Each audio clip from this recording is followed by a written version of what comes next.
It's the Orioles on Maston on a Sunday afternoon here at Camden Yards to wrap up this interleague series against the New York Mets, as the Orioles will also be concluding their homestand as they'll be heading out west.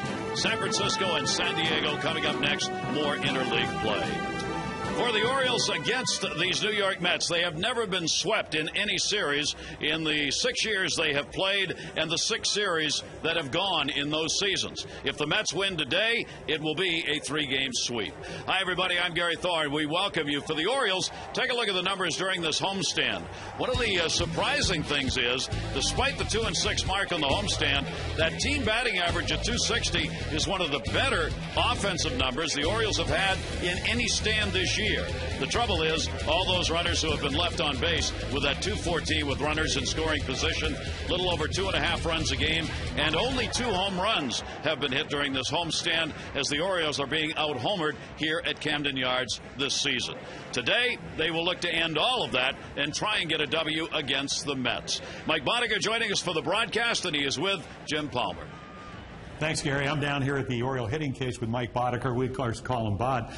Orioles struggling for runs. I mean, last in the American League in the runs scored, but over the last couple of games against the Mets, 3 for 17, 1 for 10 last night. Pretty good pitching, but it's not about the lack of hard work. No, it isn't. Terry Crowley's been doing this for a long time.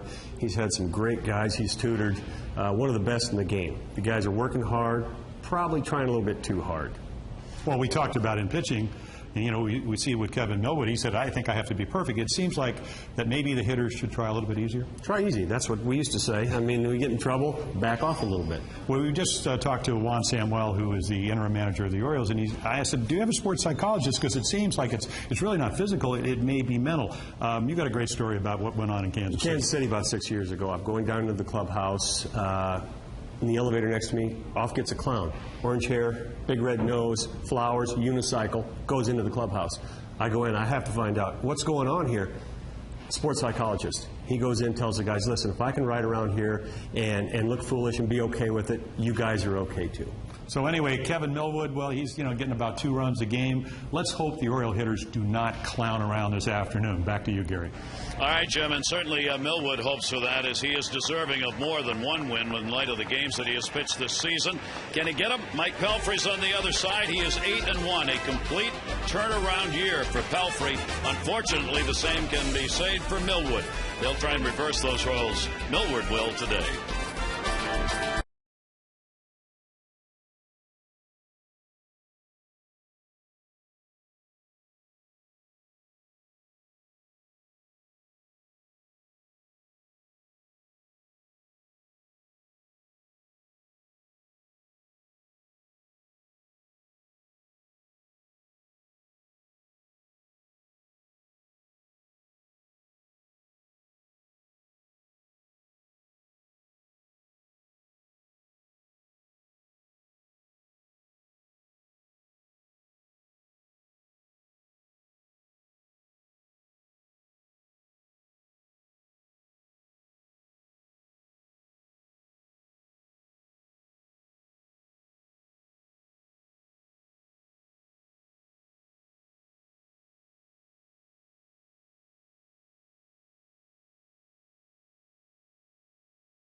Southwest.com. Grab your bag It's on. Summer has arrived in Baltimore. Temperature of 91 degrees to start the ball game today. Some overcast skies, thunderstorms around, a very gentle breeze, if any, blowing here to start the game. Let's take a look at the starting lineup brought to you by Southwest Airlines. For the New York Mets, it'll be Reyes, Pagan, and Wright. Davis, Bay, and Carter. Feliciano gets the start in right. Cora starts at second, and Blanco will be doing the catching. Reyes, a good series with a 4 for 8. And let's take a look at our scouting report on the 35-year-old right-hander. Still looking for that elusive number 1. Well, maybe just need to get lucky. The lefties have given him trouble. 8 home runs, 335, and we know the story. In his 13 starts, they've scored him, 40 runs total, but 21 while he was in there. So, maybe it would be a good combination. Number 1, pitch well, and then wait for the cavalry charge. That hasn't been coming. It hasn't been coming. Poor Kevin. I basically told him downstairs, I said, don't do anything different. Keep doing what you're doing. I mean, you get into this situation where you try to be too fine after a while because they're not scoring you any runs. He's pitched well enough. Basically, most of the Orioles starters have pitched well enough to have a bunch of wins this year. Don't do anything different. Keep going out and plugging away. And you got to keep the faith, huh, Mike? I mean, keep your head up and be able to keep competing. It's hard to do, Gary. Yeah. I tell you what, it eats at you after a while. You go home at night and you sit there and you go, what else can I do? And can I do anything different to help this team win? And there really isn't. Yep. He'll try and stay away from the home runs. He has given up 2 in each of the last 3 ball games and now leads the American League in home runs surrendered with 16. Reyes will stand in. Reyes has had, as we showed you, a very good series, 5-game hit streak, and 4 for 8 in the series, and a homer that he picked up last night. Yeah, Brian Mattis said, I didn't want him to hit the home run. I knew I had good stuff, but I knew I also was down by 1. He also doubled off Guthrie on Friday night, scored the first run for the Mets that evening. 15th career leadoff homer. He has the New York Mets franchise record for leadoff home runs. And Reyes, of course, with the great speed, second in the league in stolen bases, creates havoc if he gets on. Millwood with a 1-1 delivery on the way. Reyes will take it on the inside corner. It is there for a strike. Reyes has faced Millwood a number of times. Millwood in the National League for those seasons, particularly with Atlanta. So Reyes has had 14 at-bats against him and has gone 6 for 14. Kevin Millwood will try and get through the first inning, which of late has been a problem inning for him. 1-2 delivery at Tapper, and you got to hurry on this one. Lugo at short, up running throw, and it's a hit. No throw made.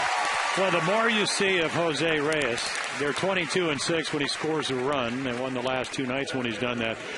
You know how much, if you're an Oriole fan or you're an Oriole player, you miss Brian Roberts because you just changed the whole tempo of the game. Let's take a look at our defense. Patterson, Jones, Markakis, Tejada, Lugo, Moore, Wigington, Matt Wieters last night off, and he's doing the catching. And our defense brought to you by Cisco Federal, a proud mission partner to the United States Department of Defense. Now you got to worry about first base as well as Angel Pagan. Hit and run situation early? I would. Mets have been doing some of that. They've also done this a lot. They've played little ball early, first inning in the ball game of all 3 of these games. Well, we'll see if he meant it. When you got starting pitching, they got 1 or 2 runs can make a difference. Yeah. And we saw that. I mean, exactly. Pagan showing, but he's got a couple of sacrifices on the year. Stays back on that one. And a 1-ball, 1-strike count. Pagan has had a couple of hits in 9 at-bats in this series. For Millwood, he has allowed 10 runs in the first inning of the last 4 games. He had not allowed a first inning run in the first 9 starts that he had. That has been a bit of a reversal. Trying to be too fine. Yeah. You can't afford to give up a run because you might lose. Well, he even took it to, I guess, to a greater extent. He said, I'm afraid to let them even hit the ball. And he's not that type of pitcher. That one a chopper. Moore, Lugo, and not in time. They get Reyes, though, out at second base on the fielder's choice. Yeah, the one thing Kevin said he's going to work on is, just fastball command. He's got a good curveball. Here it is right here. Gets Angel Pagan out on his front foot. So again, if you're a middle infielder, you're not going to turn 2, but at least get the lead runner, and they do it. That will bring up David Wright. Right back at third base as he was in Game 1. He was a designated hitter for the ball game yesterday. He has picked up a 3 for 8 in this series. 279 on the year. 15 doubles, 10 homers, and 43 RBIs for Wright. He has struck out 73 times this season with 36 walks. And Wright will take the pitch away for a ball. Here you see the run support number that's not there. Kevin Millwood is at the very top in the American League with the fewest runs in support of his starts. Then you got Greinke, Dallas Braden, Sheets, and Jeremy Guthrie. Two of the top in that group pitching in the Orioles rotation. That's not a good sign. That's never a good sign. Well, feast to famine. He got over 6 last year with the Rangers with 113 games, a very low ERA, and a hitter's park down in Texas. Not that he pitched all his games there, but a little different. Well, yeah, it has to be the park because every year it seems like the Rangers have thump. I mean, they just bang the ball out of the ballpark. They really build a team around that yard. I think so. Yeah, because they know they got to score runs down there. That one is hit in the air to left field. It is way back off the bat of David Wright, and goodbye home run. And the homer we were talking about that Millwood would try and avoid comes here in the first inning in a 2-0 Met lead. Yeah, I think if you're going to give them up, you want to do what Brian Mattis did last night, make them solos. I still don't let David Wright beat me. He's the one guy in this team I do not let beat me. Well, again, he doesn't miss. He's usually, even, last year was an aberration year. New big park at Citi Field. He hits around 30, 35 home runs. And he does not miss the 88-mile-per-hour fastball in the middle of the plate. So David Wright is 11th home run, RBIs 44 and 45. And here in the first inning, the Mets take a 1-0 lead. Most home runs allowed, now 17. Kevin Millwood on top. That's going to be in the gap into right center field by Ag Davis. Markakis up with it, and Davis is on. So 4 batters have come to the plate. 3 have hits. And the Mets are going to do exactly what they haven't been able to do, which is win on the road against a team that's not playing very well. It's just not a good team. Why not beat them? And that's what good teams do against teams that are struggling. It's pretty simple, pretty black and white. And they are very much in the race, only a game and a half behind in the National League East. Here is Jason Bay. Bay's 0 for his last 16, including an 0 for 7 that he has taken in this series. He too has faced Millwood 4 for 15. Yeah, I think Jason's missing Fenway Park right now. I think he's missing the monster. Well, it's funny. They get used to that, don't they? Yeah, they really do. I was there for a couple years, and they really get used to it. Yeah, we went up there last year, played that wraparound series for the Patriot games. He was in one of these slumps where he was swinging when the ball was in the glove, which he ended up with, 118, 119 RBIs, got on base close to 40% of the time, 36 home runs. Well, the great part of this for the Mets is they're 34 and 28, their best above 500 mark, and Bay's not hitting. That's always. I mean, he's going to get hot. He eventually will. He always seems to go through those periods where he scuffs a little bit, like Jim said last year. But he's going to get his hits. He's going to get his home runs. And overall, I mean, he is hitting 272. 3 home runs. I'd like a little more power. So would he. 24 RBIs. Millwood with a 3-ball, 1-strike count. Runner on at first base, Davis. They will take it, and that's a walk. And boy, what a tough start here for Kevin Millwood. Well, as you mentioned, 10 runs in the last 4 starts, but just in general not pitching up to his capability or what he wants. And then all of a sudden, it's a hot, humid day. You really have to be prepared. The Mets, and they'll talk about it. Dave Joust, their bench coach with the Orioles last year, said it really started in spring training. He said, we got to play like Philly.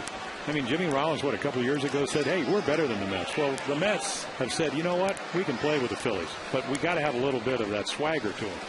And to do that, you got to play well. And they are right now. Chris Carter, Major League first, a home run Friday here. He launched it right where David Wright told him to. Wright said, you're going to hit a home run here, and you're going to hit it to right center. Lo and behold, that's exactly what he did. 1-0 delivery is going to catch the inside corner, 1-1. Yeah, good line drive hitter, power, through the minor leagues. Chris Carter getting a chance because of injuries. Carlos Beltran continues out. He's on the comeback trail. Rehab games. 1-1 hit in the air to right. That is way back. He's done it again. second Major League homer. And this one is good for 3. And it is 5-0 Mets.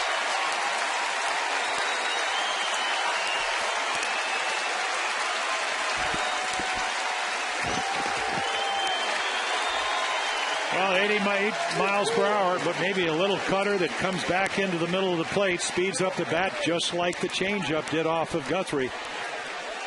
Boy, good hitters, guys that even if you're young, you don't miss the slider to the bat hit. It just goes a long way. We found that out, didn't we? Oh, yes. I've thrown a few of those in my day. I'll tell you that right now. I'd like to see him use his fastball and locate it a little bit better. I mean, he seems to be in love with his cutter. That Jim mentioned it earlier today. He said he's throwing a lot more cutters. Spot some fastballs down and away. See what happens. Yeah, Jesus Feliciano. So, for Millwood, that's 2 home runs surrendered in each of the last 4 games. But this is the first time they have come in the first inning. And Pelfrey hasn't even taken the mound. He's got a 5-0 lead. Feliciano making the start in right. He's got a homer in this series. That's going to go over second base. His second hit of the series. 7 batters have come to the plate for the Mets, and 6 of them have reached. 5 hits, 2 home runs. Yeah, that's a tough start. Wow. Yeah, Quick Crown's going to come out and talk to him, the Oriole pitching coach. He's just trying to get a way to get out of this first inning, and the Mets aren't going to let him. You got to make good pitches at the major league level. I mean, the Mets, again, not a great hitting team on the road, much better at home. But again, if you're in the middle of the plate to major league hitters and you're not overpowering, and Kevin at 35 isn't, it just doesn't get it done. And he knows that better than anybody, and I'm sure he's as disappointed as anybody. You wanted to pick your team up today. Giving up 5 to Pelfrey with an 8-1 record, not a good idea. Not a good start. No. I think that was Feliciano's first major league hit. I just saw him throw the ball in and everybody give him a hug over at first base. So I hated giving up first hits to guys. I really did. It's the end of the year, and all of a sudden every ball was going to the dugout. Of course, I was getting up a lot of hits, but not a good thing. Well, 1,271 games until he was called up earlier in the year in the minor leagues. And the inning goes on here. Here's Cora. Alex Cora has not played in this series yet, so he gets the opportunity here. Feliciano getting his first hit on his 6th at bat, and that is on the inside corner for a strike. For Kevin Millwood, he already has matched Jason Johnson in 2000 for the most losses at the start of most starts without a win at the start of a year, 13. He's also tied Danny Baez for the most consecutive decisions lost at 7. 1 ball, 2 strike count. Cora will be followed by Blanco. Cora, limited playing time. He's only had 90 at bats, extra base hits, 3 doubles, and a triple on the year. Runner at first, Feliciano. There goes Feliciano. Inside out hit and run into left field. Perfectly placed. Over to third, Feliciano. And Cora delivers a single.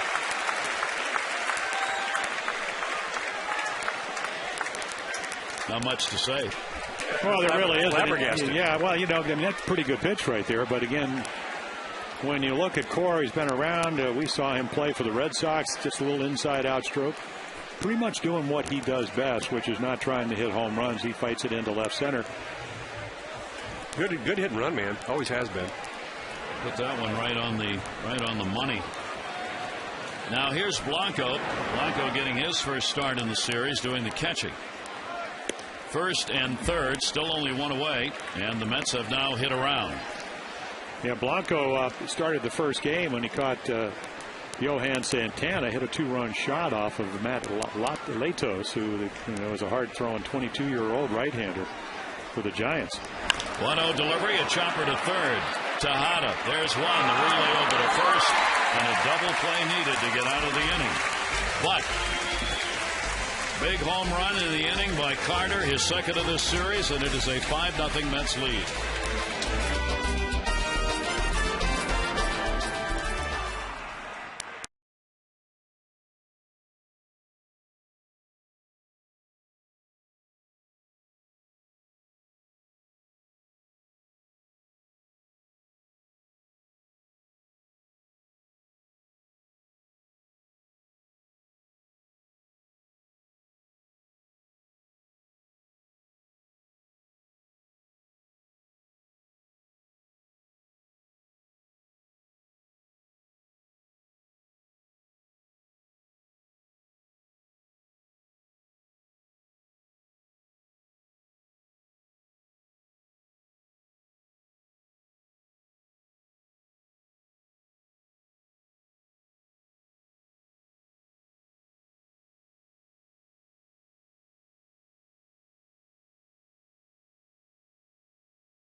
Wiedersmoor, and Lugo. For Nick this series, 4 for 7 with 3 doubles and an RBI. And our scouting report, well, Mr. Avis, they used to always say Hertz was number 1. Mr. Avis was right behind him. Ubaldo Jimenez is the number 1 pitcher, and right behind him, Halladay, Pelfrey, Wainwright. Some pretty select company. He's got 4 pitches, came up with a splitter, great sinker. And if you do get on, what the Orioles don't do very well, they're 4 for 28 in this series. They do not hit with runners in scoring position. 118, an incredibly low number. It's been a huge problem all year in this series. 4 for 27 in the first 2 games with runners in scoring position. So Pelfrey starts out here with a 5-0 lead, and he gets the strike to Patterson. Corey's got a 3-game hit streak. He's had 3 hits in the series, 3 for 8. And will take the pitch up high. 1 ball, 1 strike. Pelfrey has a 1-0 mark against the Orioles. June 16 of last year here at Camden Yards. He went 5 2/3 innings, gave up a couple of runs. Patterson gets on with a leadoff single. Take a look at the Mets defense. Bay, Pagan, and Feliciano in right field. Frank Kerr with the home run last night gets the afternoon off. Wright, Reyes, Cora, and Mike Davis, who's played really well at first base. And then Henry Blanco. He can flat out throw. You don't want to be running on him. He came up as a third baseman, now a catcher for the Mets. And Tejada will stand in. 2 for 9 in the series. He had a 5-game hit streak ended in last night's ball game when he had an 0 for 4. Agueldo is up to his average to 262. And Pelfrey pitches outside. Mike Pelfrey, a tremendous turnaround season. He deals with an anxiety disorder that over the years has bothered him. He has apparently conquered it this year, and it has made a world of difference in his ability to focus, concentrate, and pitch in a game. It's changed everything about him. And for the Mets, this is a guy who pitched in the last game of spring training against Tampa Bay, and there was an issue whether or not he was going to make the team. And here he is leading them. He's been their ace with the 8-1 record. Yes, he has. Zach Greinke in Kansas City went through the same thing. All of a sudden he has the turnaround, gets the Cy Young Award. Several guys have been going through that. Yeah, he took one look. He said it's about confidence, and then he pointed at his pitching coach, Dan Warthen, and he said he gave me the splitter the last week of the season last year when he went 10-12. He said, just think about this in the offseason, used it in spring training, and been a totally different pitcher. He couldn't throw a changeup. He couldn't throw one. He tried everything. Palm ball, circle, fouled off, couldn't do it. And that's when Dan suggested that his changeup be a splitter. And so that's what he's got. He's got a splitter 84, 85 miles an hour, Dan said. It's his changeup pitch. I've never heard of that. That was my fastball, but yeah. I learned that I didn't have a changeup when I went into college either, and I learned that split finger, what Ray Miller called the Fosh. He was trying to teach me a forkball is what it was, and it kept popping out of my hand sideways. It turned into a circle change, but you just got to keep experimenting. Guys have a tough time with a changeup. And in this day and age in baseball, it has become maybe the second most important pitch in the game. Oh, you have maybe to have one. Has been. You have to have something off speed, 10 to 12 miles an hour below your fastball that you can show. Like in Strasburg's case, it's a 93-mile-an-hour changeup. Of course, he's throwing 100. Yeah, so it's a big difference. 1 ball, 2 strike count Tejada. Patterson on at first base. Pelfrey gets the foul tip off the bat of Tejada to keep the at-bat alive. The Mets coming in have won 3 consecutive ball games. The Orioles have lost 2 in a row. The O's are 2-6 on this homestand. The Mets are going to be heading to Cleveland while the Orioles are heading to San Francisco. Here's Blanco. Look at those numbers. Yeah, he played for Rick Dempsey. He was a third baseman when Demper managed at Albuquerque, and he said they put him behind the plate. Pitchers, they got hit in the kneecaps a couple of times because he throws low and hard. I mean, he's got an incredible arm, quick release. 1-2 count. Patterson not going at first. And Tejada, again, another slow roller. Yeah, you wonder, they've stolen 4 out of 5, even, he doesn't always pitch with Blanco behind the plate, that when you're not scoring runs, that this is a running situation. Pelfrey 6-7. Patterson can steal bases. You still want to try to do as much as you can, and if you think you can steal, I don't care if it's 5-0, it may be your best offense. And the you have Orioles to try something. I mean, seriously, I'm sorry, Gary. You have to try something out there. You're not producing runs. Every game, it's over and over. It's the Groundhog Day theory. You have to try something. Hit and run, bunt and run, anything. That's going to be a base hit in the center. So the Orioles get the Pelfrey here with their first two getting on base. Well, you bring up a great point about anxiety. It's nice to have a 5-0 lead, but you can't change what you've been doing. And sometimes, and I've been out there where you get an early lead and you go, well, you lose a little bit of that intensity. I'm not going to be so fine. And I don't want to blow a 5-0 right. lead. So I can't walk people. I'm not going to go out there. I got a 5-run lead.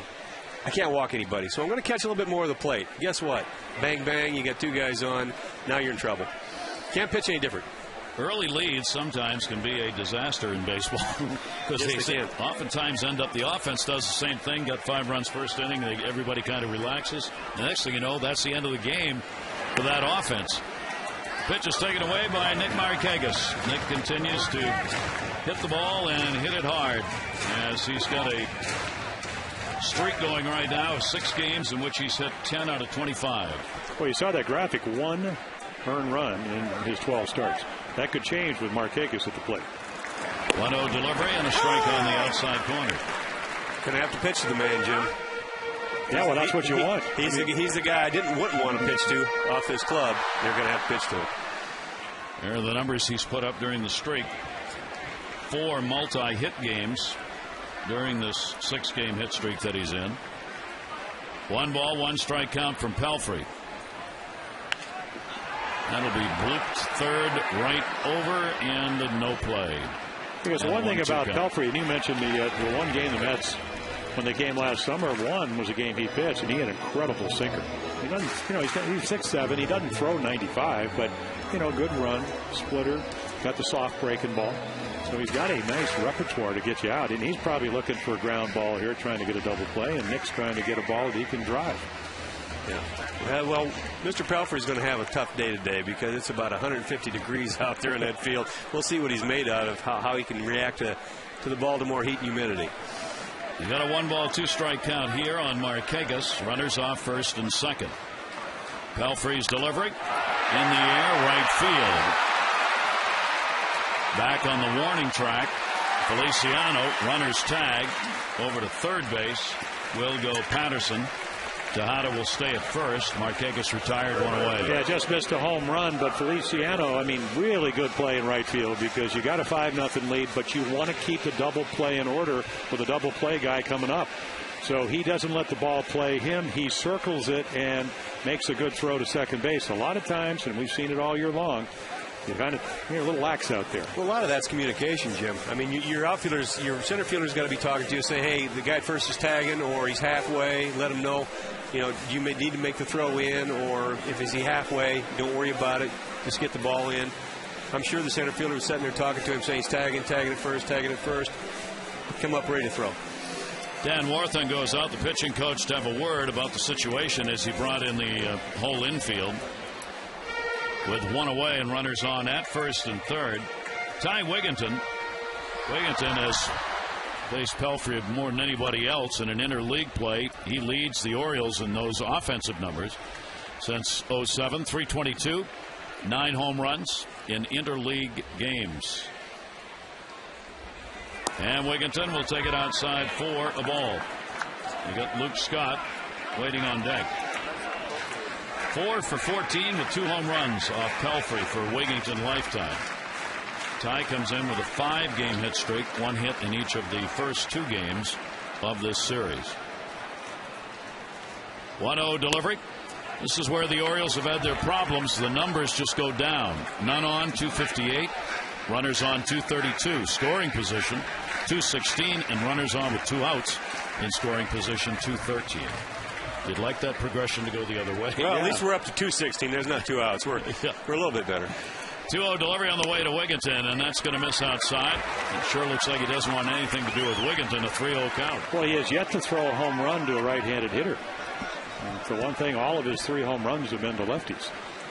So we'll wait and take the home run to the left-hander right here. We'll wait till Luke gets up there. One big swing to get back into the ball game. 3-0 count on Wigginton. Runners off first and third. He does come in with a strike. And the big crowd on hand for the Sunday game. Great crowd last night, over 42,200 plus.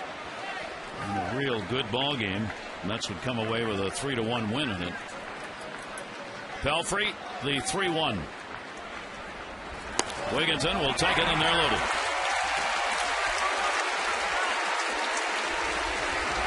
It doesn't matter how good you are. Sometimes it doesn't go according to the game plan. 5-run lead. Didn't want to give up some hits. You do. Didn't want to walk the bases loaded. You did. You sit there and you look and you're saying, okay, Pelfrey's on the hill. They got a 5-run lead. This does not look like a very good day. It can change fast. It really can. We just need somebody to drive somebody in here. We need some run production with guys on. Luke Scott hitting 143 with runners in scoring position on the season, but a home run threat always, and he's got the bases loaded here. Only one down. Scott 1 for 8 in the first 2 games of this series, now hitting at 271. Loops that one out to left field. Jason Bay makes the catch. Runner coming home. Bay a rainbow. Sacrifice fly for Scott. Patterson scores, a 5-1 ball game. Really nice base running by Corey Patterson, because he gets an early read, goes right back and does what you're supposed to do, which is tag up. If the ball falls, you're going to score anyway. And then Bay, I don't even know how to describe this throw. He's still throwing from the green monster, Jim. I don't know. I was shocked to see Luke go that way with the ball. I mean, I've seen enough games where I've seen these pull. He took a pitch away and drove it to, not drove it, but hit it to left field. Got the job done. Gets the RBI and gets the Orioles on the board. Now runners on at first and second, 2 down. 23rd RBI of the season for Luke Scott. Adam Jones comes in with a 7-game hit streak. He's hitting .308 during the streak. There are 2 down. Chance for at least 1 RBI here and a base hit. Jones, too, has had a couple of hits in the first 2, 1 in each, 2 for 7 in the series.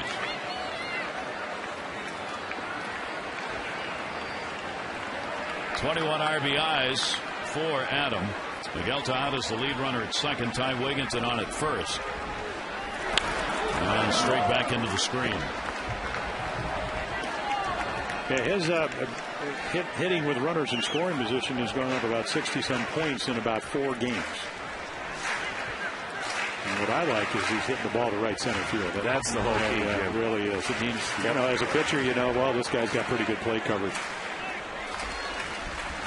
Just missed that one. Being from an outsider, being in Kansas City, and word around baseball, as you look at the Orioles, you got so much good young talent. You get your Wieters, your Jones. I mean, you go down the line, and everybody kind of shakes their heads. That's going to be a base hit. Bay's got the bad arm. Alice is going to wave the runner home. Here's the throw to Blanco, not in time.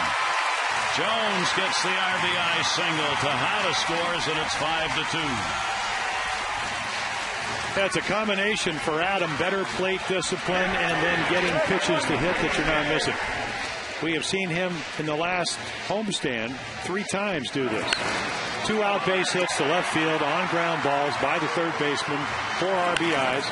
And again, if you're Gary Allison, because of the arm strength, you're sending him.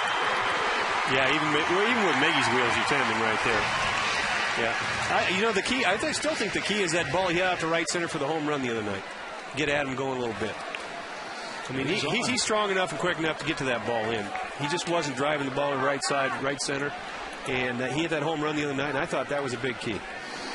Well, the Orioles have come back here and answered with a couple, and still have 2 on. Matt Wieters, 1 for 5 in the series, starting his 2nd game of the series against the Mets. Matt at 240, 4 home runs and 17 RBIs on the year. Wigginton has gone down to second base. Jones on at first with his 22nd RBI. In the air to left center field. Pagan comes over, and he's got it. So the Orioles get 2 back. 2 runs on 3 hits. They leave 2 on base, and it's 5-2 after 1.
say it took him 100 games to get comfortable at third. Well, Miguel seems to be way ahead of that mark, and he told me it's because he started early. As soon as he knew he was coming to the Orioles, he started taking ground balls at third. Then at spring training, we've spoken about this a lot, he and Juan Samuel would come out early every day. He credits Juan Samuel with really helping him, but that hard work has continued.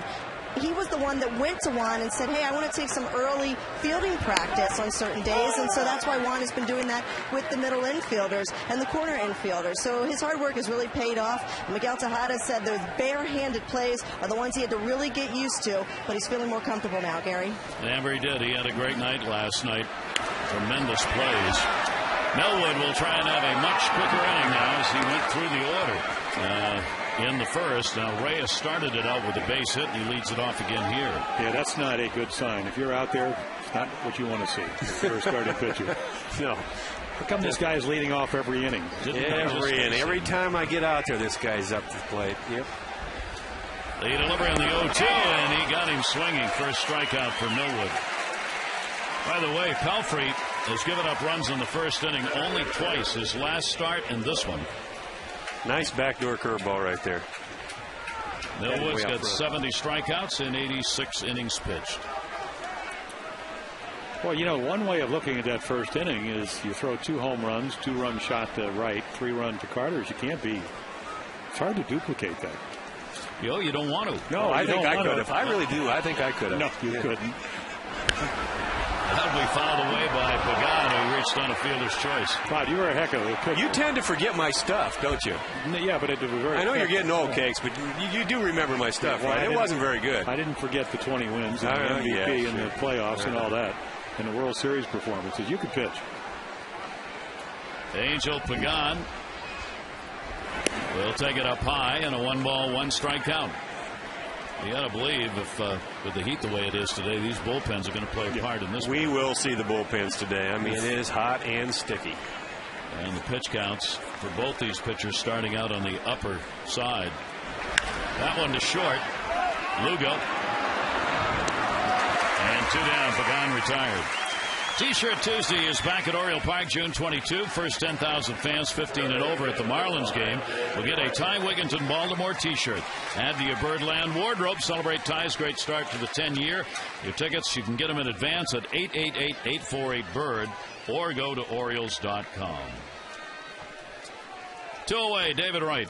He got his 11th home run, 2 RBI shot that came in the first inning.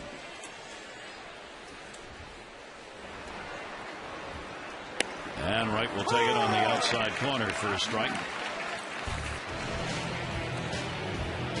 Yeah, down the middle, and that's usually the result you get to a guy like David Wright. It's amazing how many balls get hit out thigh high right down the middle. David Wright's been doing it with frequency in the last 13 games now. He's hitting .421, 3 home runs, 3 doubles, and 11 RBIs in those 13 games. 1-1 delivery to him. Wright will take that one to left field. Line drive. Patterson going back. That'll take a hop off the wall. Fan did not touch it. It's in play, and Wright's on with a double. That's okay. I don't mind pitching to him with 2 outs. Get this next guy. Get Ike Davis. Well, that's 2 less runs as we take a ball that's going to bounce just underneath the hands. Yeah. Boy, but there are afternoons, nights where when you're on the mound, when you get a ball up, it's not a single, it's extra bases or a home run. You're hoping that's not going to be the case. Now Ike Davis with 2 down. He singled and scored in the first inning. And Davis will take it up high for a ball. Davis 250 with runners in scoring position, 259 his overall average on the year. Anchoring the first base and cleanup spot for the Mets. Big cut. 1-1. Yeah, and as a veteran pitcher, you really have to make a decision. You don't have your best stuff, maybe not your best command, but you look on deck, you see a guy that's struggling, and sometimes it can be a little bit of a crapshoot. You either got to make your pitches to Davis or pitch to Bay. He'll take it inside. It's a decision to make, but you got a base open. Base scuffling a little bit. Force out. I might have to pitch around this guy just a little bit. Make him hit my pitch. Take my chance with Bay. Shift is on, and the left-hander. 2-1 delivery to him. Off speed and a good one. And that's really the way they've been trying to pitch him. You know, good fastball hitter. He's showing everybody in the National League, so he's going to see a lot of the slop and the slow stuff. They're going to show fastball in and basically feed him a bunch of slop down the way. Millwood with a 2-2, looking for the final out here, right on at second base.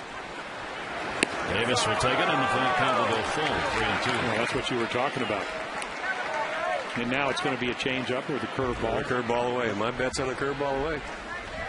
The base is open, so what if I miss? Davis 3-2. Put that one up in the air to left field. Patterson. And he's got it. And Millwood out of the inning. No runs, 1 hit, no errors, and 1 left on. We go to the bottom of the second here at Camden Yards. 5-2 Mets.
The bat that they can take home, and more importantly, an opportunity to play here in the Brooks Robinson 29th Annual All-Star Game. What a great situation for these kids. I think it's wonderful. They're sitting here watching, dreaming, thinking maybe I can be there. There's a base hit by Moore. So first pitch seen, and Scott Moore delivers a leadoff single off Pelfrey here in the second inning. Yeah, home run the other night off of A.J. Burnett. First one since, April of 08, because he had the injured thumb. He can swing the bat a little bit, and he's played very well at second base, even though he had never played second base till this year. He's getting a real chance under Juan Samuel to get some at-bats and taking advantage of it. It's a 3-game hit streak for him. I like that approach. Why wait for that nasty forkball? Go hit that first fastball. Here's Lugo. Lugo playing it short in the game today. He's faced Pelfrey for 3 at-bats, a couple of hits off him. Orioles, 4 hits, Mets 7. A ball game in which all of the experts, including us, would say, boy, it's going to be a tough pitching matchup. Won't be a lot of runs or hits in this game. So we're up to 7 runs on 11 hits in the first inning and a half. Yeah, we're stupid. Well, that's true. Well, we don't usually say that, but it's true. Absolutely. Yeah. I would have guessed more of a pitcher's duel. I would have too. 0-1. And that will miss outside from Pelfrey. 1 ball and 1 strike. Well, it just proves if you're around the game long enough, you realize, especially if you ever played, that you can't throw your glove out there and just win a game. No. It doesn't matter how good you're going before. It's like owning a restaurant. You're only as good as the meal you served that night. And the people working for you. Yes. But if you look out there, we're at the bottom of the second inning, and both starting pitchers' jerseys are completely soaked. They're not going to make it all the way through this one. The inning or the game? Good question. Yeah, they both struggled mightily these first couple innings, so it might not be long. Bullpens are out there all going, going to get a shot today. But do they want to get into this game? Well, that's the question. That's the issue. Foul back into the screen and a 1 ball, 2 strike count. Pelfrey has got a streak going of 7 games in which he has not lost. He has 4 wins, no losses, and 3 no decisions. He's coming off a 9-inning performance, only the 3rd time he's pitched 9 in his career, and he was non-decision. It was an 11-inning ball game. San Diego won it 2-1 after he'd left the game. Dwight Gooden, Al Leiter, the other Mets to start 9-1 or better in a year. And he's going for his 9th win today. And it's not like they score him a lot of runs. I mean, this is not a Phillip Hughes type of where they're getting him 8.2 runs. They get him about, what, 2.83 runs a game? Yep. Yeah, he's only given up 2.25. I understand, but that's why, win. But that's why he couldn't handle the 5-0 lead. There you go. New. Not used to getting the runs. Here's the 2-2 delivery on the way, and Lugo a chopper. There's only going to be one if that. Wright's got to barehand it, guns it, and won't get him. Infield hit for Lugo, and again, the Orioles have the first 2 on in the inning. Baltimore chop right here. Pounded in the turf. You're only hitting 125 from the right side of the plate against right-handers, and scamper down there, and he does. That was a lot closer than I thought it was going to be. I didn't think he had a chance when he hit that ball. Lugo hustling to get there, and as a result beats it out. So the Orioles in the first inning got the first 2 on, and they scored. First 2 on here in the second inning. And back to the top of the order, and Corey Patterson. Patterson led it off with a single, extending his hit streak to 4 games. He does bunt. Another drive down to first. It'll be played by Davis. It'll be a sacrifice.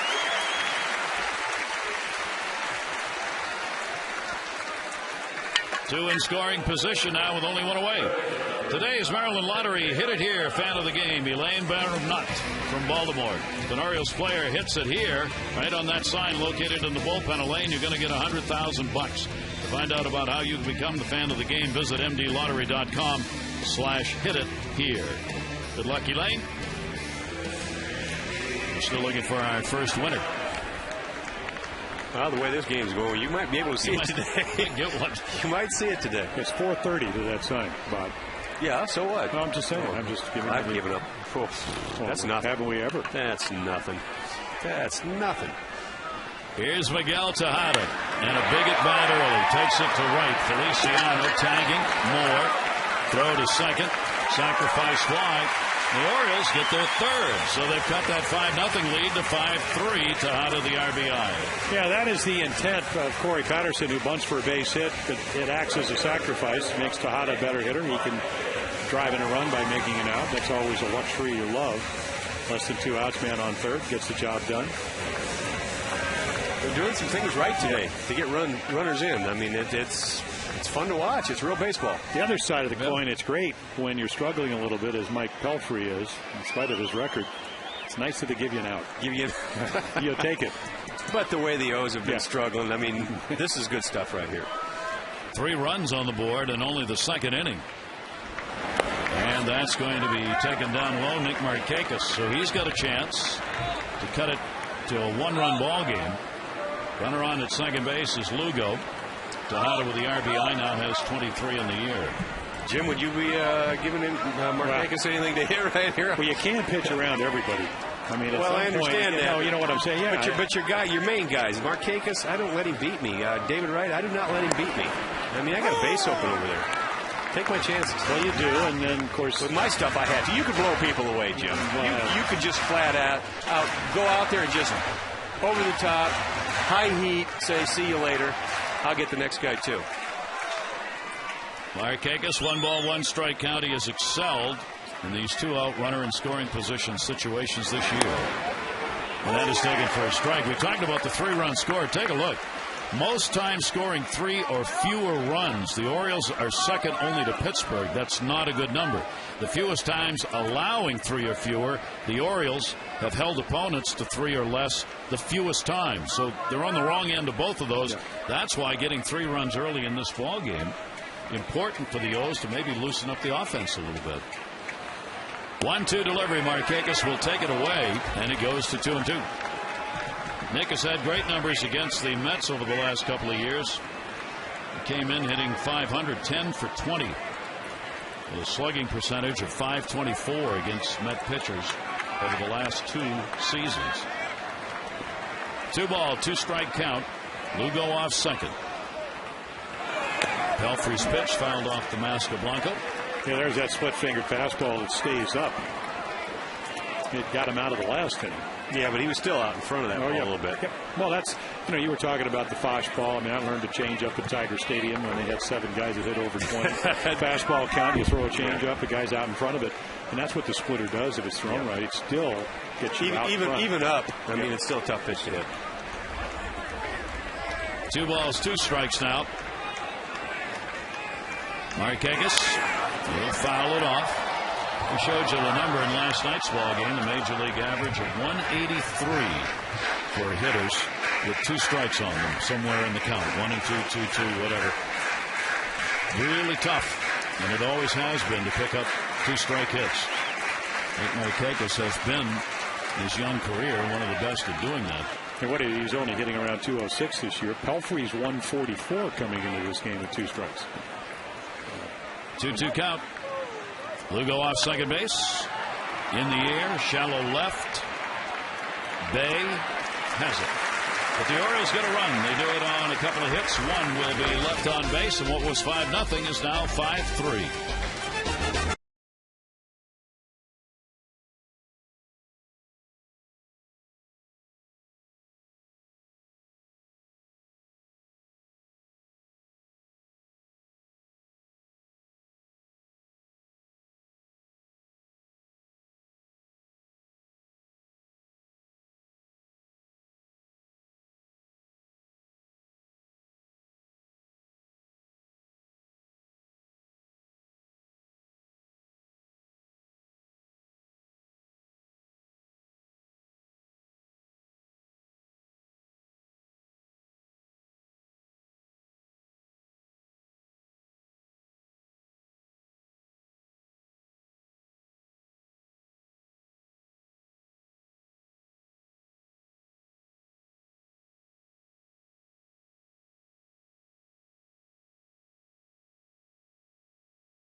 Keep that hat on. And put the lotion on today. A 1-strike count on Jason Bay. Bay drew a walk and scored in the first inning. The only walk surrendered by Millwood, who faced all 9 Met hitters. In the first, they got 5 runs, 5 hits, and then only 4 faced in the second. Jason Bay coming into this season a career .280 Major League hitter. A lot of extra base hits piled up, as Mike was talking about, playing in Boston. And 36 home runs last year, and 29 doubles and 3 triples for Bay. 1-1 delivery. Millwood will be up high doing 2-1. Jason has that uppercut kind of swing that really works well for Fenway Park. I mean, it worked well for him. I was surprised he left.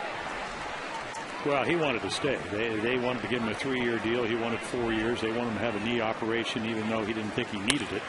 That's going to be in the gap to right center field, and Bay will get out of the over. He had an 0 for 16. Picks up a leadoff single here in the 3rd inning. On Tuesday, June 24, the first 15,000 fans, 15 and over, will get the Adam Jones mini bobblehead. Part 2 of the season's interlocking outfield set. Hope you'll be here to collect yours. For tickets, call the Orioles at 888-848-BIRD to go to Orioles.com.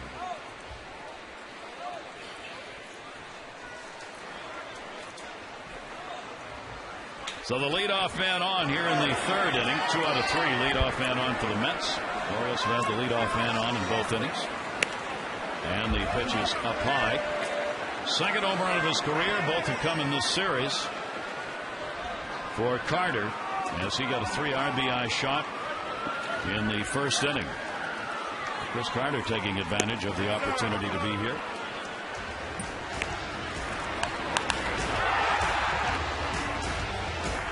Yeah, came over in that, Billy Wagner trade, and the player to be named later.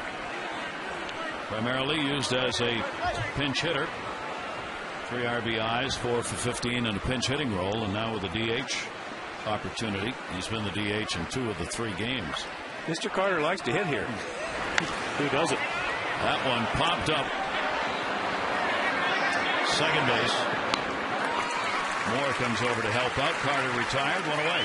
But Chris Carter's the type of guy that you'd like to have the Orioles develop in their minor league. I mean, last year AAA Pawtucket is AAA. Home runs, RBIs, hits, doubles, and he tied for that and then led the team in batting average. You just want a guy to step up. I mean, that's, you still have to prove you have to hit up here. You have to hit up here. You just want, you don't want suspects, you want prospects.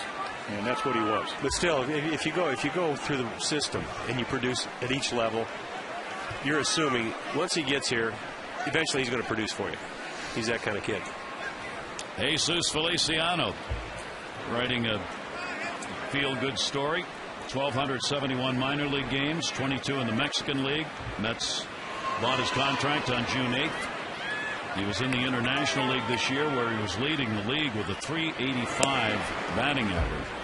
And he collected his first major league hit in the first inning of this ball game with a single. That's perseverance. You know that? Boy, you got to want it bad. That is some kind of perseverance. Well, that's what we saw with R.A. Dickey. Friday night. Yeah, that's true. 13 years in baseball, up and down. With the Rangers, came up with a knuckleball. He's 31 years old now, out of Puerto Rico. And he's had the tags on his bags. The Vero Beach, San Bernardino, Jacksonville, Orlando, Montgomery, Bakersfield, Harrisburg, Mexican League, New Orleans, and Buffalo. Sound like Johnny Cash singing that song. Yeah. Man. Good perseverance. Yep. 1 ball, 1 strike count. Runner at first base, 1 away, Millwood. The pitch will miss, and 2-1 on Feliciano. I thought I spent a long time in AAA. This kid. How many years were you in AAA? Parts of 5 years. I was going to run for mayor there 1 more year if I got sent down again. So. Now, did it, that doesn't happen very often now. What? Did it help you? Yeah, it did help me. Of course it helped me. Tremendously. Plus, I really couldn't complain. I mean, you had all these Cy Young Award winners, 20-game winners up here. Whose spot am I going to take? Just keep going down and pitching. That's what Earl kept telling me. Hey, go down and put up more numbers. I had a lot of numbers, but he didn't have your number. He didn't have my number. The phone ain't ringing. It must be you, Earl. Couldn't complain. Yeah. 2-2 delivery and a chopper, slow roller. Moore will make the flip over to first base. That will get Feliciano 2 down. Bay goes down to second. And Cora will get a 2-out RBI chance here. Cora had a single. His first time to the plate. Well, it's amazing, and this is the 3rd inning. How many times Kevin Millwood has had to make a decision, who do I want to pitch to? Because when you got Henry Blanco, and now it looks like you're settling down a little bit, you got again pick, do I want to pitch to Cora, who's single, or do I want to pitch to a guy that doesn't hit with runners in scoring position, doesn't play a whole lot, and that's Henry Blanco on deck. Well, the problem is it just keeps getting hotter and hotter, and the more you pitch around guys, the more you got your guys out on the field, they're getting hotter. It makes for a long day. You like to go after guys. He's got 2 down here, and he'll get that strike on the outside corner to Cora. Millwood has pitched a lot against the Mets. It's his 21st career start. He has 7 wins, 5 losses. A very fine 3.29 ERA against Met teams over the years. Majority of those were with the Braves, right? With the Braves, yeah. Get the feeling as this game goes, these situational opportunities for either team, they really matter. Even though the early runs came, that process may slow down considerably as this game goes on. We'll see. That'll end up in the seats on a 2-strike count on Cora.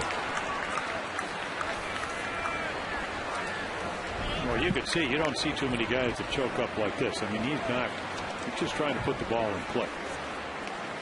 And that's what he's always done. He's always been a better fastball. That's why he's always been a good hit-and-run guy. I mean, he's always making contact, slapping the ball on the ground and going. 0-2 count. And he'll slash that one into left field. Patterson up. They're going to wave him home. Here's the throw on Bay, and it's all the way to the backstop. It'll be a single and an RBI for Cora. Bay crosses with the 6-run, and it's a 6-3 game. Well, there's your veteran. There's your veteran hitter. And I'm not suggesting you pitch around everybody, but again, this is a curveball. Watch him just go out, slap it to left. I don't think they're going to get him anyway. Not a very good throw. So we've had some kind of errant throw from the left fielder. But again, look at the plate covers. What are they trying to do at 2 strikes? Yeah, just try to great back control. Put it in play. Yep. Cora looking like Nellie Fox. Almost as much wood in the bat handle as in the barrel, and he uses it, gets the base hit. Did you ever grab one of those U1? Oh my God! Yes. It's a tree. It really is. It was a small telephone pole. Yep. Cora takes advantage of it though to get the RBI. That's his 13th of the year. Now he's at second. Well, that's the not hitting the cutoff. Man. Yeah, that's the real bad part of that play. Now Blanco gets an RBI chance. He went around home plate umpire Ron Culpa to call. The scoreboard has it as a ball, but I think the count is 1-1. Yes. 6 runs on 9 hits in the ball game. Millwood has given up 10 hits in each of his last 2 starts and 6 runs in each of those 2 starts. Let me ask you something, Jim. You guys sit there and watch this all the time. You watch BP. You watch infielders take ground balls. You watch them throw it across the diamond, do their work. You very rarely see an outfielder throw a ball from the outfield during warm-ups or batting practice or anything else. Then they get in these games. I've seen a lot of errant throws from the outfield all over baseball. Is it because they don't do the work?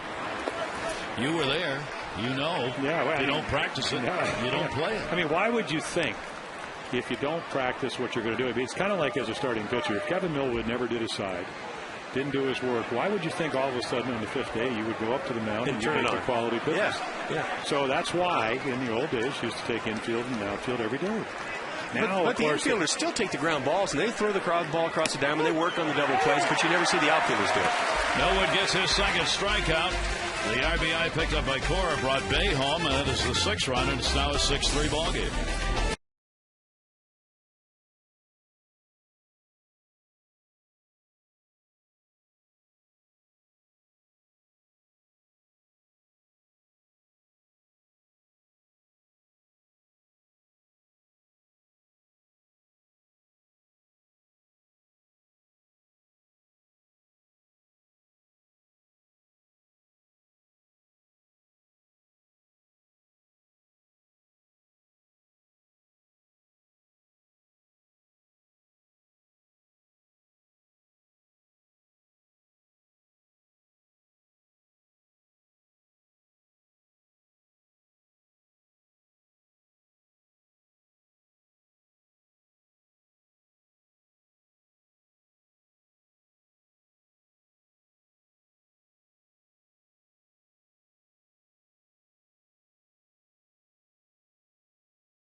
Time to keep the heat on, literally.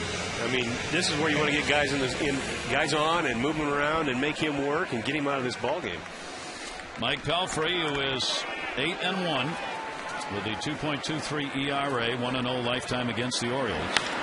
First ball hitting Wigginton to right field. Feliciano will go over, and he's got it. And Wigginton is retired on one pitch. Time for our AT&T Mobility Trivia question, and it is, who led the '86 World Champion Mets in wins? Bobby Ojeda, Doc Gooden, Sid Fernandez, or Ron Darling? The '86 World Series. What year was, well, Gooden was in 24-4 in that year. If he was, he led him. I think he was 16-8.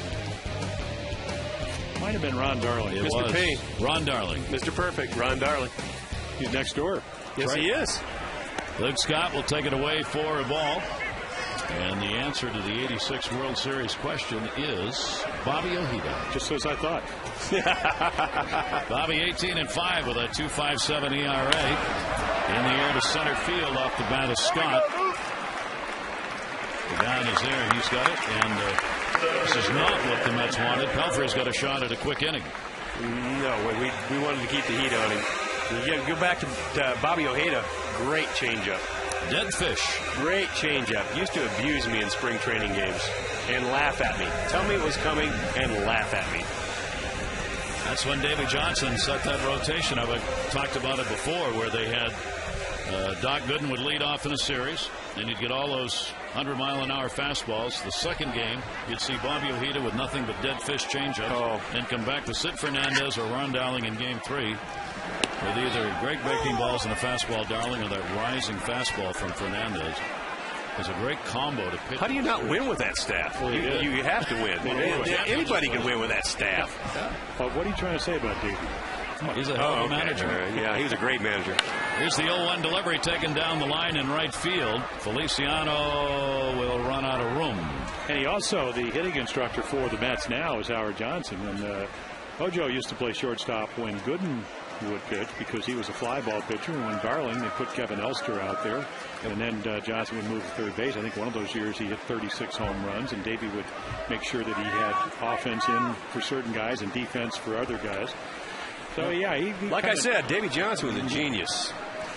When you got the horses. Oh, yes. And they had the horses. 0-2 count on Jones. He has an RBI single. Adam got that in the first inning. Tejada an RBI. Scott and Jones for the Orioles. Towards the middle, and that's going to be a base hit. Just tired enough. The Grayus could not get over, and a 2-for-2 ball game for Jones. Yeah, I think Adam is finding out that if you swing with a little bit more control, you can get some 2-strike, 2-out hits, and he's keep doing it. Watch this pitch. Pretty good one. Splitter, down and away, long arm, strong, wrap it into center field. He's carrying his bat through the zone longer.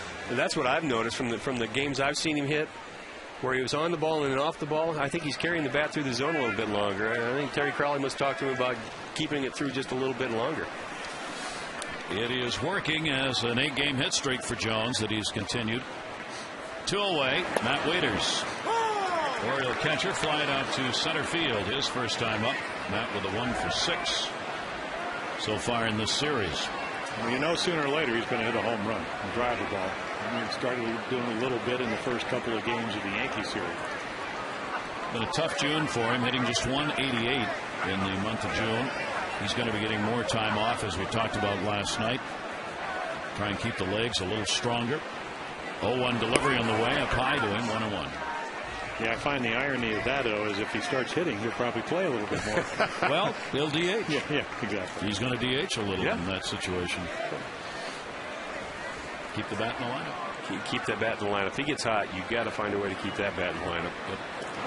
Throw over. Jones got a pretty good lead over there. Not that he's going to go, but he's drawing the attention of Pelfrey. It's changed a lot. I mean, all of a sudden you're looking up and Joe Mauer's a 6'5 catcher and Wieters is a 6'6 catcher. You never used to see that.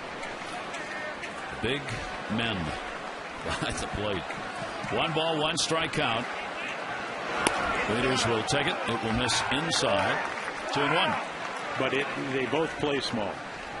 You know, Mauer, you never know that. You never know he was that big, ever, until you stand next to him. No, but when you watch him catch, and Matt's made a tremendous transformation behind the plate in less than pretty much a year. You don't look at him as being. No, you see a nice small target down in there where you can go, you know. 2-1, he's popped up third base.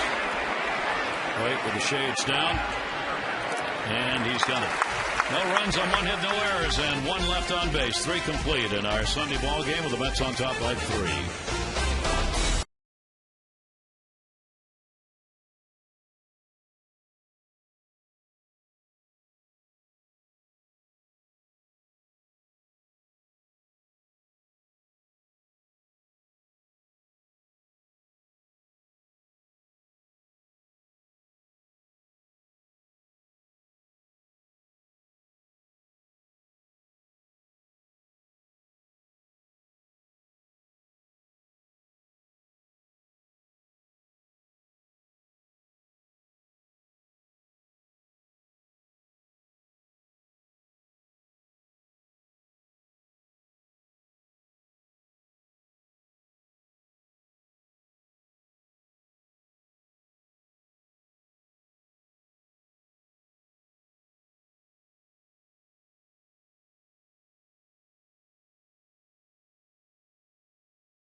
It's a wonderful thing. It really is, except for the heat. It's wonderful. And the tie. I'm not a tie kind of guy. Cakes, you look good in tie. Thank you. You really do. How come you look so much younger than me? That's what I want to know. I don't know. How you living your life, Mike? Probably not as well as you are, Jim. No. I wouldn't say that. I think you look good with the buzz cut. Thank you. Reyes will push that one foul. Reyes has singled and struck out in the ball game. Tampa Bay comes in with a game lead over the Yankees in the East. Boston's now 4 out. Toronto 6.5. Minnesota's got the 3.5 game lead over Detroit, and Texas just a game up on Los Angeles, and Oakland 3 games out. How Scioscia's doing that, not quite sure. Well, you're right. I mean, they lose Morales, and then they're on a 14-day road trip. They've won 10 out of the 13 games they've played. They're actually beating the Dodgers the first 2, and the Dodgers have played well. They won 8 out of the 12 games in their homestand. The Angels are 2 above 500 on the road. Here's the 0-2 delivery. Reyes reaching and fouling it back. Well, I think we all kind of have an answer. You did the Met games. They had a good organization. We played for the Orioles, had a great organization. Mike Scioscia doesn't leave a lot of stuff unturned. I mean, he's got the finger on the pulse at all times. Yep. You watch him. He's always calm and collect. He knows exactly what's going on. He does a heck of a job out there. I mean, everybody kind of wrote them off this year. Sorry. Not with Scioscia back there. Especially in that division. Yep. Mets have the best home record in baseball with 24 wins. The Dodgers and Texas each have 23 in their home ballpark. Tampa Bay still the best on the road with 22. Good pitch. Miller getting way out in front. 3rd strikeout. 2 have been against Reyes. Yeah, what he's been able to do, I mean, he did give up the solo run in the last inning, and now watch this little breaking ball. He's pitching. I mean, this is what pitching's all about. Same spot you got him last time, too. He worked him the exact same way. Cutter in, soft stuff away. Got him the same way last time. Kevin Millwood has settled it down here after giving up 5 runs and 5 hits in the first inning. Wright had a 2 RBI homer. Chris Carter a 3 RBI homer. The other run came in the 3rd inning on a single by Cora for the 6-3 lead. Orioles whittled it back 2 in the first and 1 in the second. And an 0-1 count on Pagan. Pagan is grounded out, reached on the fielder's choice, and scored. Yeah, Kevin is no different than any veteran pitcher where he wants to throw enough strikes to get you to swing at balls. He was throwing balls and got him to swing at strikes in the first inning. 2 mistakes, 5 runs on 2 home runs. Yeah, but I've never dreamed he was going to make it this long after that first inning. Fair enough. Yeah, he really pitched so well. I mean, only in the last 6 starts has he really pitched poorly. You know, where he's had a 4-run game, a 5-run game, and 2 6-run games. Other than that, he was just Mr. Consistency. 1 ball, 1 strike count. Towards second base. Moore. The down retired, and there are 2 away here in the 4th inning. On Saturday, June 26th, the 40th anniversary of the 70 World Series champion Orioles, Brooks, Frank, 20 other members of that team will reunite here at Camden Yards. We hope you'll be at Oriole Park at 3:30 to witness special pregame ceremonies before the Nationals take the field in the throwback uniforms. The game's going to be at 4:05. So the 40-year celebration will take place June 26th. For tickets, 888-848-BIRD or Orioles.com. I was getting a little nervous. I was thinking 3:30 for a 7:05 game. Who can be out there? Oh, lather up. Standing out there alone. Coat and tie? No. Early game. I don't have to wear a coat and tie that day. Yes, like Earl said, you got all 9, Slick. Go get them. The retro uniform. Here's David Wright. He has doubled and homered. He now has 5 hits and 10 at-bats in this series. Wright came in a .273 career average against the Orioles. That home run he got in the first inning is second ever against O's pitching. Right now, 1-1 count. And he'll foul it off. Millwood gets ahead. Millwood's trying for his first 1-2-3 inning here. David Wright doesn't get cheated on his swing, does he? Well, you know, last year, I mean, he always strikes out over 100 times. Last year was 140 with a new big ballpark. 27, 26, 30, 33 home runs. And again, you know, former #1 draft choice. 38th guy picked back in 2001. He played a lot of balls down in Virginia with B.J. Upton coming up. Millwood will miss outside with it, and the count goes to 2-2. When the new yard opened in New York, there was much grousing by fans, actually, about why did you build a park like this when David Wright is the cornerstone of your organization? Yeah, and he was trying to hit home runs last year, and he was humping and pumping, trying to get that ball out of there, and it wasn't working. He scuffled a little bit. Well, and what was the answer? There was no good answer to that. It was built, you know, they apparently wanted to build it around pitching, but I mean, here's the guy who's the leader of the organization right now and for the long term. Well, it's similar to the park in Minnesota. I mean, you got Maurer and Morneau, you're 2 big M&M boys, and all of a sudden you got this cavern up there, and I don't think Maurer's even hit one out of there. Morneau might have hit a few. Why would you do that when there's your cornerstones? 3-2 delivery. Beautiful ballpark, but right center field is Never Never Land. The ball just goes there and dies. But pitching is the monetary cornerstone of baseball. There you so go. You want to make the pitchers look good. So always go for that first. You betcha. And you got a chance to win, said Mike Boddicker. I'd stick with Maurer and Morneau. Morneau's learned to pull the ball there, so he's hit pretty well in the yard. 3-2 delivery on the way, and got him. Millwood. His first 1-2-3 inning. That is his 4th strikeout. 2 coming here in the 4th. It remains a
players, games, and puzzles. It's sold exclusively at all Camden Yards program stands.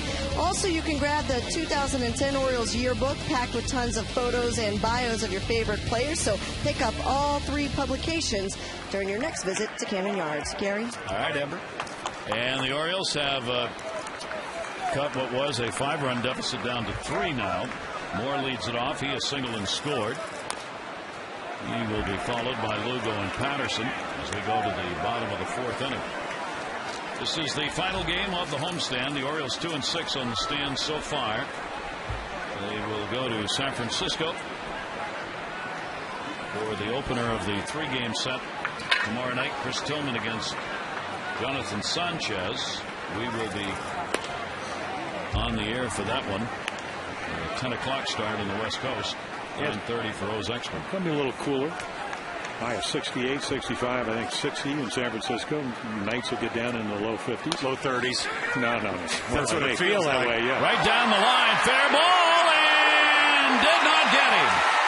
Davis trying to play that before it took the hop on the bag. Couldn't do it. Good effort by Pelfrey to get there, but hustling down Moore with a base hit. Yeah, you really don't get this play very often.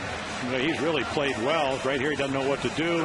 The ball and Mike Davis, pretty good play, except that he's not going to play in the NBA with that backhand thing. But right there, I mean, hit the ball. It's the front of the bag. Hit the bag. Yep, right there. I thought it hit the heel of his glove. It hit the bag.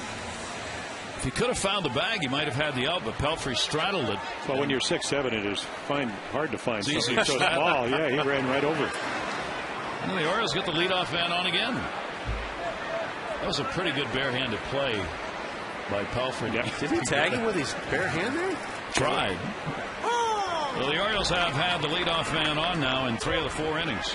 Or you got to do the Elrod Hendricks tag where you tag him with the glove with the balls in the other hand and he get the call. Just hold the glove up. Exactly. Lugo singled his first time up. Orioles now with 7 hits in the ball game. 6-9-0 for the Mets. 3-7-0 for the Orioles. O's have stranded 4. The Mets have left 3 on base. In at third base right, just off the grass. Lugo to be followed by Patterson. Pelfrey, like Millwood's, really had to work in this ball game. 1 ball, 1 strike count.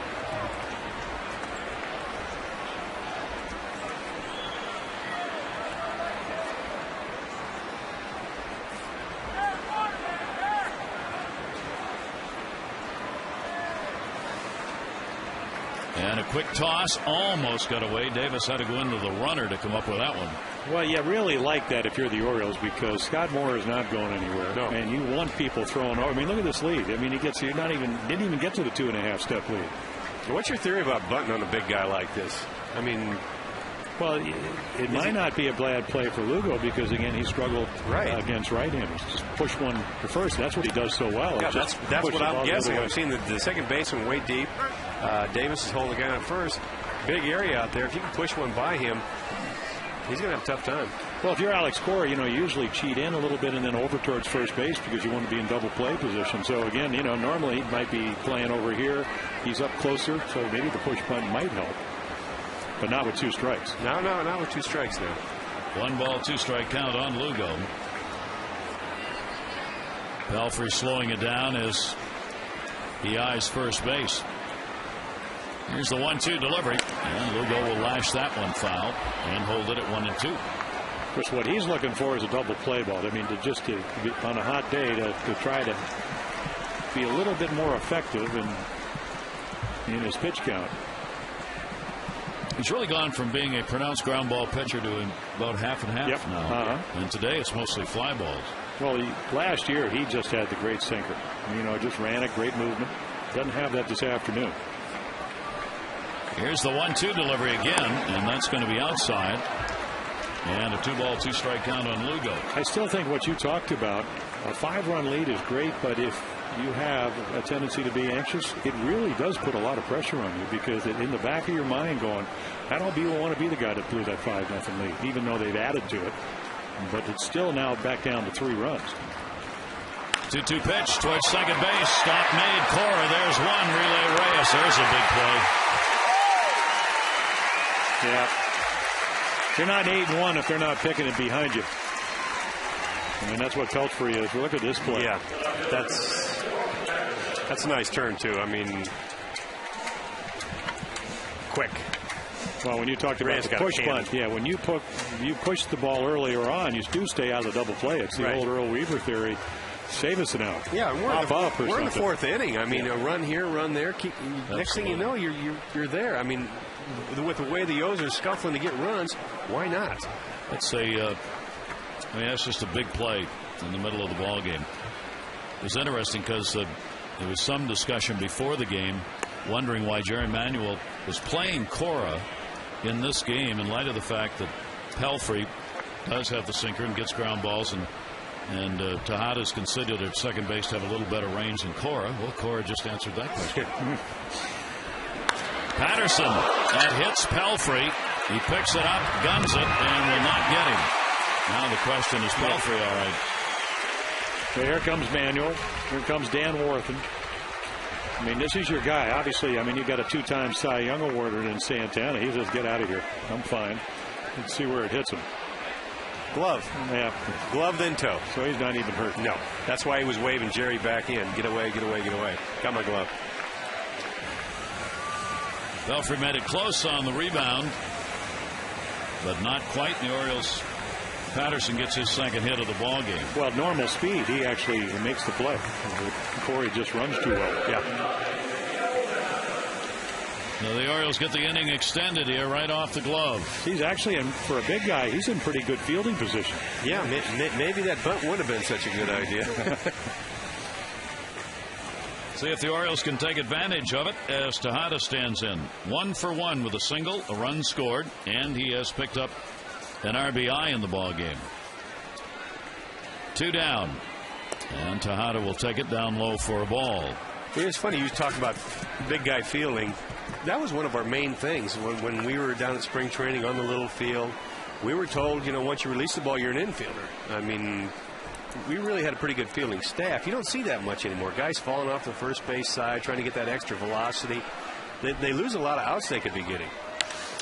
Down the line and foul.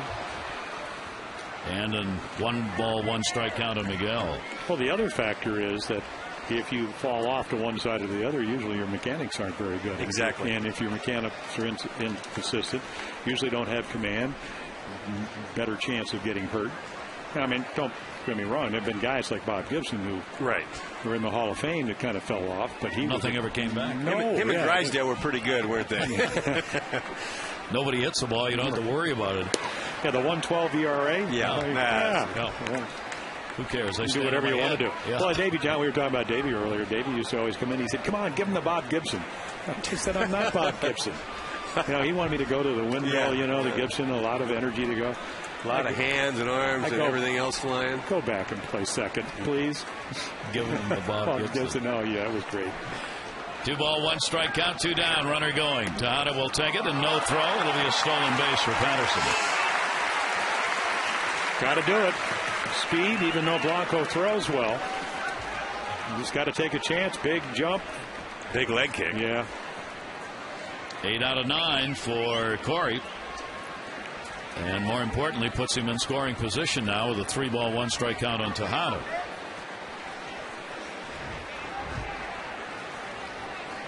Well, Miggy with another RBI chance. The one he got came on a sac fly in the second inning.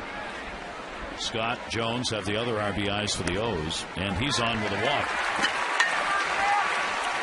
That'll be walk number 2, surrendered by Pelfrey in the ballgame. This date in baseball history.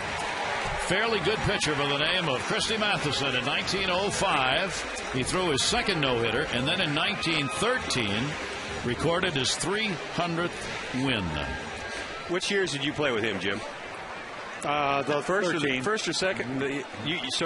Actually, you were there for the second no-hitter, or were you there for the 300th win? I missed it by a year. Okay. Look at that. Oh, there we go. 73. Cal, 6 hits in a game.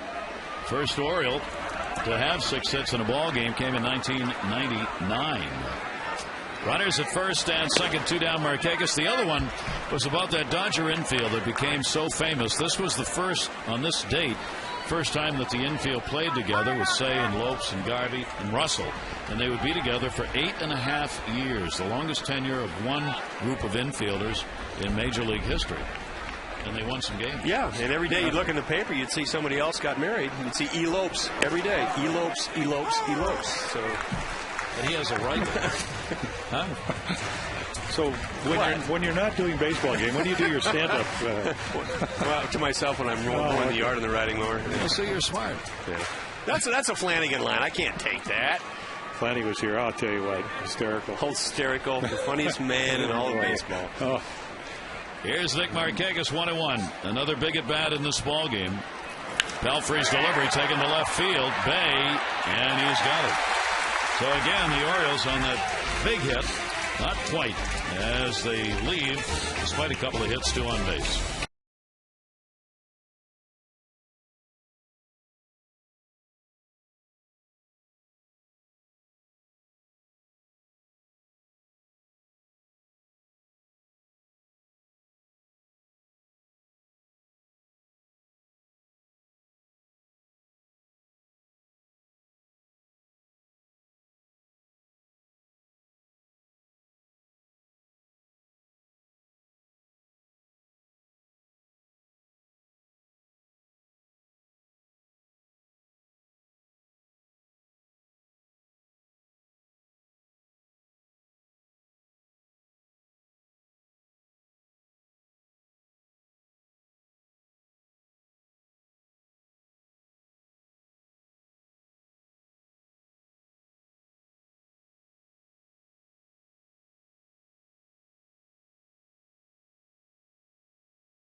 Losing streak before they head out to the West Coast after the ball game tonight. Here's Davis. He has singled and flied out. Ike Davis, cleanup hole, followed by Bay and Carter. Millwood has walked 1 and struck out 4. Pelfrey has a couple of walks and no strikeouts in the ball game. Another one of their #1 draft choices out of Chaparral High School in Scottsdale in Arizona. A-ball, AA last year. Big jump. Yeah, huge jump. Big guy. Pitch. Well, the Mets fans, they keep pitch hitting that I like Ike the whole 2 nights here. They do like this kid. Said only 193 over the last 14 with 16 strikeouts in those ball games. Much better on the season as he'll start adjusting. That one will go to first. Wigginton will take it himself. Davis is retired, 1 away. Nice cutter on the hands right there. Well, Kevin is pitching now like he hoped to pitch in the first inning. Just couldn't do it. 2 fastballs in the middle of the plate. One to David Wright, 2-run shot. And then a cutter or slider, whatever you want to call it, filtered back into the plate. Chris Carter's second home run, a 3-run home run. Killer. Yeah, both of them. Boy, you know, Bud, we didn't like 3-run home runs. No, Earl did, though. Yes. Earl loved the 3-run home run. Not to see it, though. He wanted one of his guys. No, he didn't. That's why he didn't call me. He never called me up. He didn't like me. Obviously, I think I gave up too many of them down in Rochester when I was there. 1 away here. Bay ended his over at 16 with a single in the 3rd inning. He also drew a walk in the 1st. He has scored 2 runs in the ball game. 1-0 count, 1 down. Outfield straight away on him. Infield gives him the middle, and the pitch will miss outside, and it will go 2-0. So Bay now 5 hits and 16 lifetime at bats off the Orioles' Kevin Millwood. Kevin trying to get that 156th career win against 128 losses. Fouled away. And a 2-ball, 1-strike count on Jason Bay. He used to play, the team he played for in Trail, British Columbia. He was telling us last year at the cage, he said, we didn't even have a high school baseball team. I had to go play summer American Legion and all that, go to the United States to play. Did play in the Little League World Series, though. 2-1 delivery will miss inside. 3-1 on Bay. Canada always has a team at the Little League World Series because they constitute one of the regions in and of themselves. And usually it's from British Columbia. It's hard to use Jason Bay and Little in the same sentence. It is. 3-1 delivery to him and puts one in the air to center field. Jones going back on it. Back warning track at the wall and goodbye home run. Well, Jason Bay not only has gotten out of his slump, he's found the long ball, and that will make it a 7-3 Mets lead. And it starts with the last at bat. He poked one into right field, stayed closed. This time he works the count to 3-1. He don't hit 36 home runs by accident last year. Fastball to hit, fastball connected. Only his 4th home run of the season and his 25th RBI. It's pretty predictable, Mike, and again, for all the thousands of innings we pitch, when you get 3-1 to a home run guy, he's not going to get cheated. No, and I'm pretty much looking for that fastball. Middle, if it's not there, he's just going to spit on it and say no. That ball will be put up in the air by Chris Carter, backpedaling more, and he will get there in time to make the catch. Carter's retired. So that's a 3-home-run ball game against Kevin Millwood. As we said, Kevin had given up 2 in each of the last 4 starts. The 3-homer game that he had, he's had 3 of them now. Toronto got 3 off him in his 2nd start, and a 3-homer ball game Seattle against him. So this is the 3rd game in which he's given up 3 home runs. Hendrickson in the bullpen for the Orioles. Do you ever give up 3 home runs in a game, Jim? Oh, yeah. Multiples? I gave up 9 in 2 games. 4 up in Fenway and then 5 in Baltimore, and then Earl kept me back 2 days to pitch in Fenway about 10 days later. I wonder why. Well, he figured I'm due, I guess. Yeah. That and pride's not going to I actually got a win giving up 5 in Anaheim one time, I think. I won 6-5. I got 5 solos. No wonder you're so happy. So home runs don't even faze me. 5 solos. Yeah. It was a day game. You know how Anaheim is a day. Another one in the air. Miguel Tata going over, no play. Well, flies out of it. Plus, I really had a tough time with the Angels, so. Well, it's funny when you sit on the bench and you're trying to mentor young pitchers. Ross Grimsley throws back-to-back home runs in Anaheim, and I looked at Mike Flanagan and Scotty McGregor. I said, that never happened to me. And they looked at me like I had this magic formula. I said, I would have walked that 3rd guy, which I would have. Yeah, you would have. That's the funny part. He would have. Yeah, that's true. Absolutely. Yeah. 2 down here, base is empty. Feliciano goes to left field. Patterson. And he'll put it away. But the homer by Bay, the 3rd the Mets have had in the ballgame, increases their lead to 7-3.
If was his manager, he'd be pitching every third day. Wouldn't he? Like Cuellar did. Yeah, exactly. Here is Ty Wigginton. Wigginton a walk, and he is flied out. Scott and Jones to follow. That'll be a foul down the line. Ty with a 5-game streak, and he's had a couple of hits now and 9 at-bats here against the Mets. So the Mets 7 runs on 10 hits and no errors. The Orioles 3 runs on 8 hits and no errors. The Mets now have hit 6 home runs so far in this 3-game series. And they came in 10th in the National League in home runs. But they have used the long ball here. It's funny because Jerry Manuel, we talked about it before game 1, he was a little concerned about it, especially his right-handed hitters, trying to yank the ball here because they can't do it at home. And he was worried they come to what he called a small ballpark, a hitter's ballpark, and start thinking about it too much. He said, I don't want him doing that. I want him to continue to hit the same way we do at home. Line drives, gaps. And they have. They have, and they've hit the home runs too. Yeah, because if you look at Frank Core's home run, that was the right center field. I mean, Carter pulled the 2 pitches. Bays is the center field. Right here, there's the splitter again. A wave by Wigginton. I mean, that's how you have to pitch him, and he hadn't seen a lot of balls in the middle of the plate. No, he is not. When your calling card is 6 home runs in April and then 7 in May, everybody knows who you are. Yeah, they get your you're on the radar. You're on the board after a while. Big cut, Luke Scott. And a strike. Scott has had a sac fly RBI, and he is flied out. Pelfrey generally will pick up 4 to 6 strikeouts per ball game. And that has not been the case here in this game. As that strikeout against Wigginton's first one he's got. But with this lead and his capabilities, he can pitch Luke Scott the way you want to pitch him, which is basically not a lot of fastballs, stay out of the middle of the plate, turn it over, throw the big slow curveball, which is the way he started them, and take your chances. Up to 74 pitches now in the ball game. We're in the bottom of the 5th inning. That one will miss outside, and a 1-ball 2-strike count on Scott. Luke hitting 270. 10 homers and 23 RBIs on the year. Designated hitter for the Orioles. In the air, left center field. They weren't playing him there. And that ball is going to take a hop off the wall. It is in play, and it'll be a double. Pagan just played that, knowing he was not going to get to it. Played the hop, and it's a 2-bagger. Twice in one game, Luke Scott going the opposite way. Well, he's been a pretty nice job. That's really a nice piece of hitting right there. Well, he is so strong. He is. You know, when he hit the triple off the wall against A.J. Burnett, he said, that guy must really be strong. Well, no kidding. He really is. You know, chops wood in the offseason. That's part of the training program. That's how you survive in New England. No, one down. There is no surviving in New England. I've been up there, no. Well, Flanny's out there. He does 3-4 quart a year. Yeah. We're looking at Flanny. Yeah. And then he goes ice fishing and everything. Cross-country skiing. Jones 2 for 2 in the ball game. It'll be played by Davis. That had a twist on it. So he is out on 1 pitch. Scott will move over to third base with there are 2 down. 2 away, runner at third. And Matt Wieters coming up. Matt has popped out and flied out in the ball game. Matt on this homestand now, 6 hits and 27 at-bats. That's what Juan Samuel was talking about in trying to get the bat going. I tell you what, with Brian Roberts out, it changed the whole complexity of the lineup. But you also got you got Adam Jones and Matt Wieters. Neither one of them really hitting like they're capable of hitting. It just shuts everything down. These are 2 guys. Those are 2 guys you really rely on. Well, yeah, and reality is for young players. I mean, Adams, this will be his 3rd year. This will be Matt Wieters. He's into what now? About a year of at-bats. So that's what, 500 and some at-bats.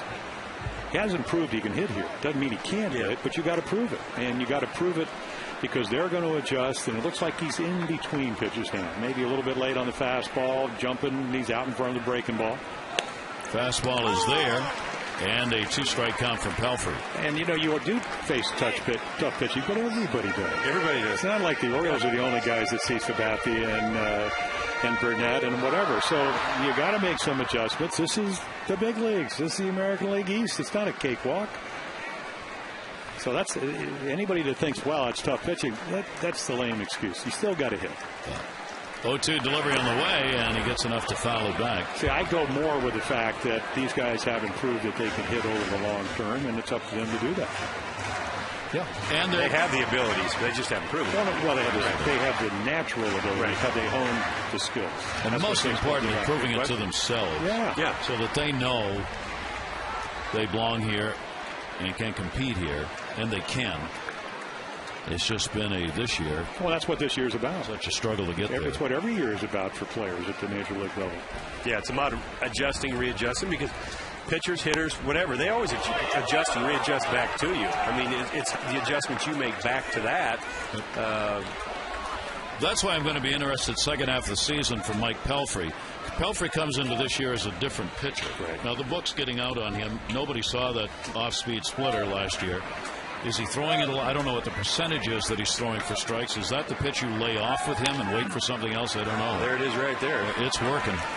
Plays made by Cora. Wieters is retired. No runs, 1 hit, no errors, and 1 left on base. We've completed 5 here at Camden Yards. Mets up by 4.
Settle down and has gotten the outs, 1 walk and 4 strikeouts in the ball game.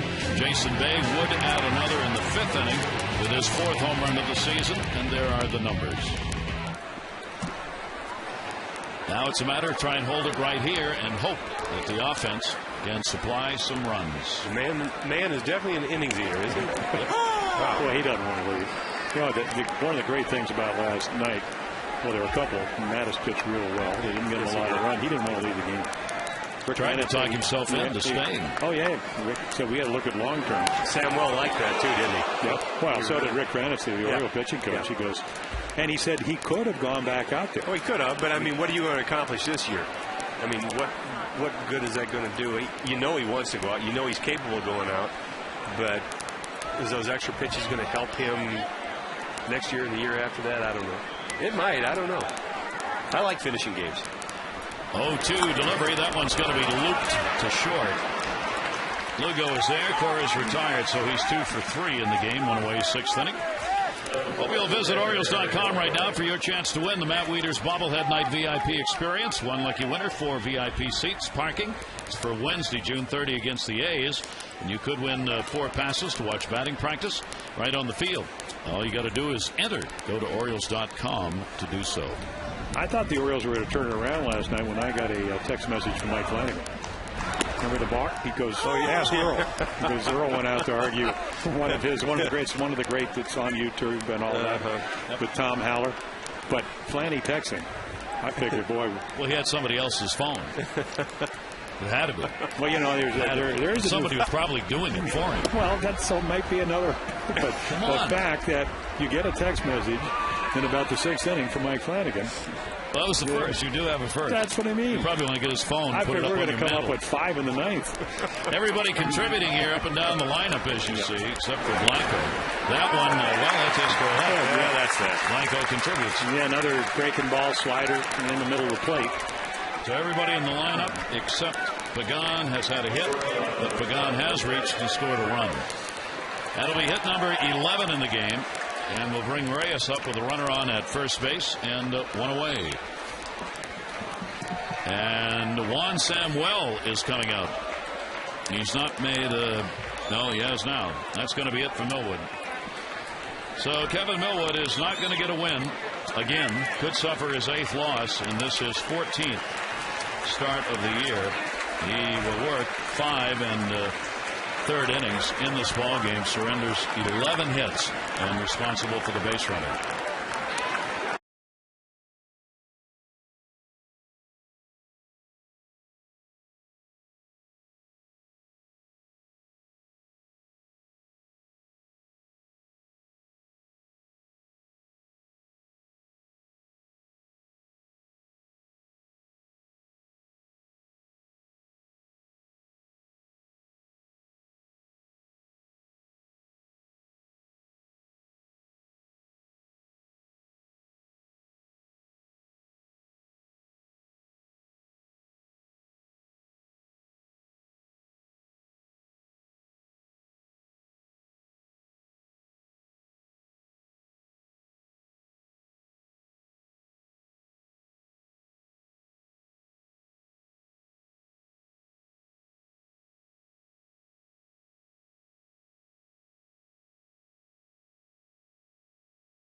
Ready to go.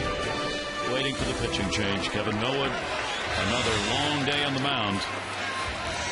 And Mark Hendrickson will come on. Yeah, his last performance against the Yankees wasn't a good one. That was on Tuesday. 3 hits and a base on balls. Well, again, a finesse pitcher. You can see the hits more than innings pitched. Doesn't walk a whole lot of guys. And then when you throw 88, good changeup, big curveball, you got to make your pitches. Hendrickson with a runner at first base. And Reyes at the plate. He has struck out twice and picked up a single. Switch hitter. Turn him around against left-handers, 314, 241 against right-handers for Jose Reyes. Reyes with a 6-game hit streak and 5 hits in this series. Blanco's on at first. He's bunting for a base hit. Trying to push it to second. Fouled it back. Well, he has done everything that a leadoff guy, good defensive shortstop, has to do in the series, and you see it. Yeah, but he's happy Millwood's gone. After he didn't want to see one more of those. Well, you're right. Corner. Even though he did lead off the game, just slapped a hit to hide him because his ability to bunt. Oh, yeah. I tell you what, he's fun to watch, and he's the kind of guy you'd like to have top of the order to get things going. Hendrickson, nobody there, and everybody's safe, and going to third is Blanco, and there'll be no play. So Reyes creates havoc, trying to move the runner up. Well, again, you miss Brian Roberts because he would have been there because he plays second base. Scott Moore, as we mentioned, look at him. He's up the middle. Again, kind of cheating towards a double play. So look how far he has to go, and on the run, can't make the play. It's probably going to be scored a base hit. Can't be an error. He wasn't even close to the bag. Fielder's choice? Could be. Could be. Could be a fielder's choice. This is what I was talking about earlier, butting on a big guy. You butt on a big guy, you don't know what you're going to get. It'll be an error charge on Hendrickson on the throw. allowing Reyes to reach and Blanco to move over to third base. So first and third, one down, and Pagan up. That's a tough error on Hendrickson. Well, that's an error because he advanced, but how did they score the actual bunt? They've given him a hit. Yep. So it will be a hit and then an error on the throw. Pagan takes it inside, and a 1-ball, 1-strike count. So Reyes has got a couple of hits in the ball game. He continues his streak of multi-hit games. He's been piling them up of late, hitting .500 now over the last 5 games. Pagan has grounded out twice, reached on the fielder's choice, and scored. First and third, one out. That one, runner coming. Play's going to go for one. Relay over to first. Not in time. And a run will score as Blanco crosses and makes it an 8-3 game. Yeah, I don't think you can play back because he's a step behind the back. And it's very difficult to concede a run here. I guess you don't want to stay out of the big inning, but it's an automatic run. And then Pagan, I mean, they're very much like some of the teams we've seen in the American League. They don't roast going down to first. No, they get down there hard, and this is the second time this game, and this is just my opinion, but the ball in the first inning, the ground ball, it was not charged, didn't come get the ball, almost nonchalanted, expecting it to be 2. They bust their tail down to first base, runner safe. Miggy really didn't come get that ball hard and get rid of it. It was more nonchalant, and it turns into a run. And last night, a double play, a throw that was made on the pivot that was off the mark at first, set up another run. Well, 2 down here. All the scouts that watch this team from day to day, and those who have been around the game, know it's not a very good defensive infield. Not that they don't try. Not that they don't try to go out there and work on it. It's just some guys are better than others. Yeah. Some guys are playing out of position. The only thing I've seen is they really don't come get the ball real hard. Oh, man, did he crunch that. David Wright has got a multi-homer game. Goodbye home run, and that one's going to be good for 2 more. Two-run homers in the ball game. Well, when you come in hitting .415 against lefties, as we're going to look at our 4th drive of the game, you enjoy. And we've talked about it on Friday night. Great low ball hitter. Here's your tee shot. Down the fairway, soaring towards the green when it lands. 4 RBIs on 2 drives. Your local Ford dealer invites you to experience Ford like never before. Ford at Broadway. So Wright's got a 3-hit day, 4 RBIs, 2 home runs, and a double. Another guy likes hitting here. Boy, might ask to be traded. Yeah, I was going to say he might like playing here in Baltimore. Well, they all. I thought you made a very good point because Sherry Manuel did talk about it. Is just trying to, just do what you did there. They hit really well. They don't hit as many home runs, maybe as they do on the road, or it's about equal. But just the same approach. And this is the perfect park to hit the ball up to the gaps. The home runs will come. Just drive the ball somewhere in this ballpark. You're going to be successful. And they have 2-0 count. And the pitch is going to miss outside. Davis with a single. He is 1 for 3 in the ball game. Mark Hendrickson has now surrendered 5 home runs in 22 innings that he has worked out of the bullpen. This is 31 innings, I'm sorry. It's his 22nd appearance. And a strike on the outside corner. And again, Pagan beating out the double play ball. That home run never happened. Never happens. Keeping the inning alive and surrendering extra outs in this game at this level, almost always costly. Down to first base, Wigginton will play that. And Davis is retired, but another 2 runs in on Wright's 12th home run of the year to make it a 10-3 Met lead.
888-23500 or go to Orioles.com.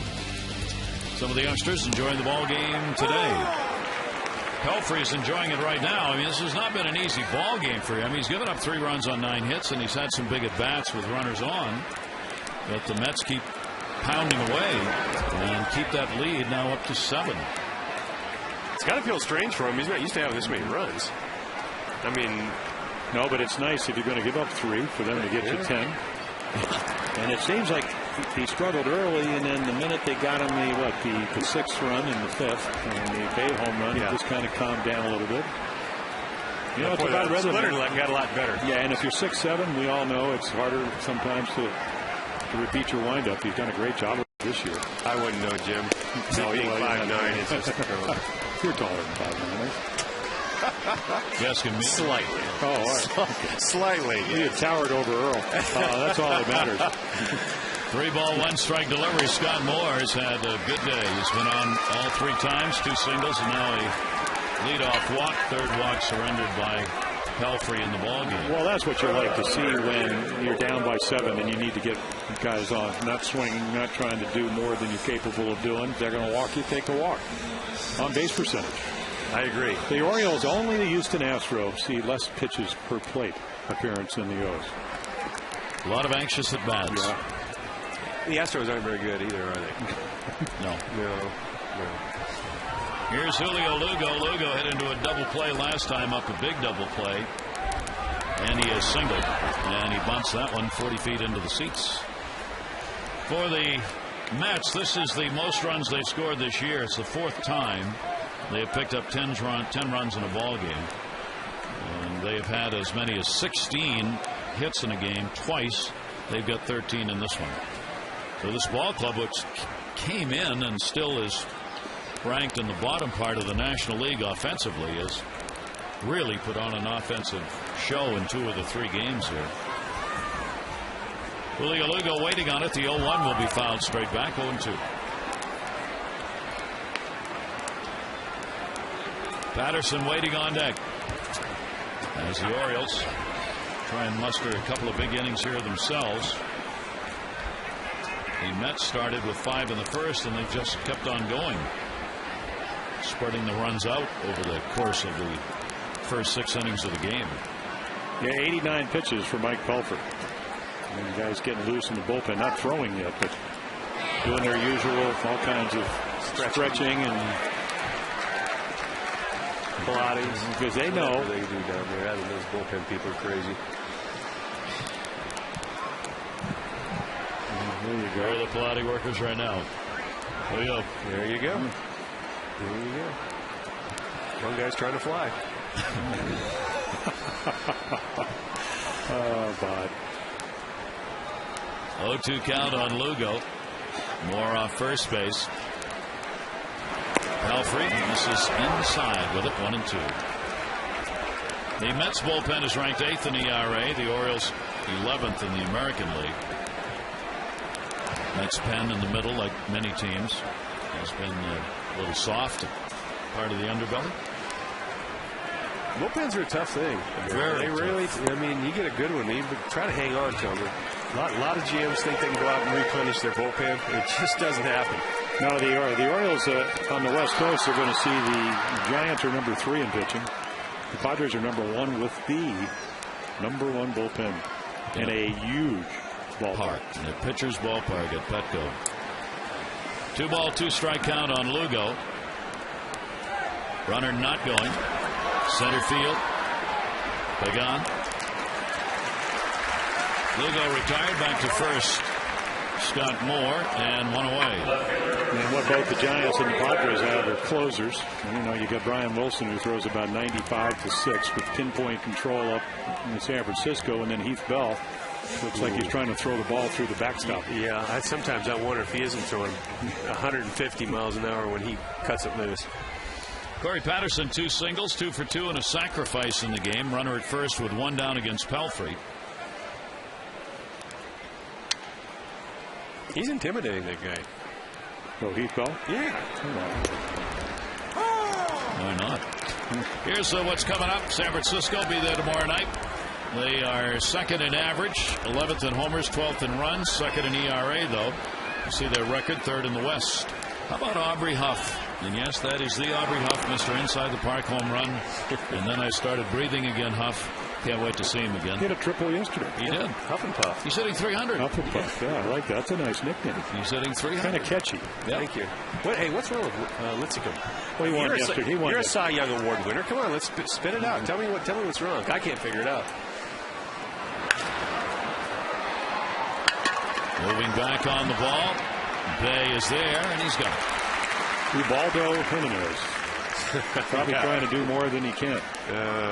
Well, he did win yesterday. I got a call from a writer about 2 weeks ago saying, well, what happens? How do you make adjustments when you get a lot of innings in and you lose velocity in your fastball? And I said, Lincecum is about, what, 25 or 6? Yeah. I said, he's already, you're talking like he's an old guy. He's going downhill? Yeah. Well, Greinke finally won today for Kansas City. I mean, he was 1-8, Cy Young Award winner, 1-8.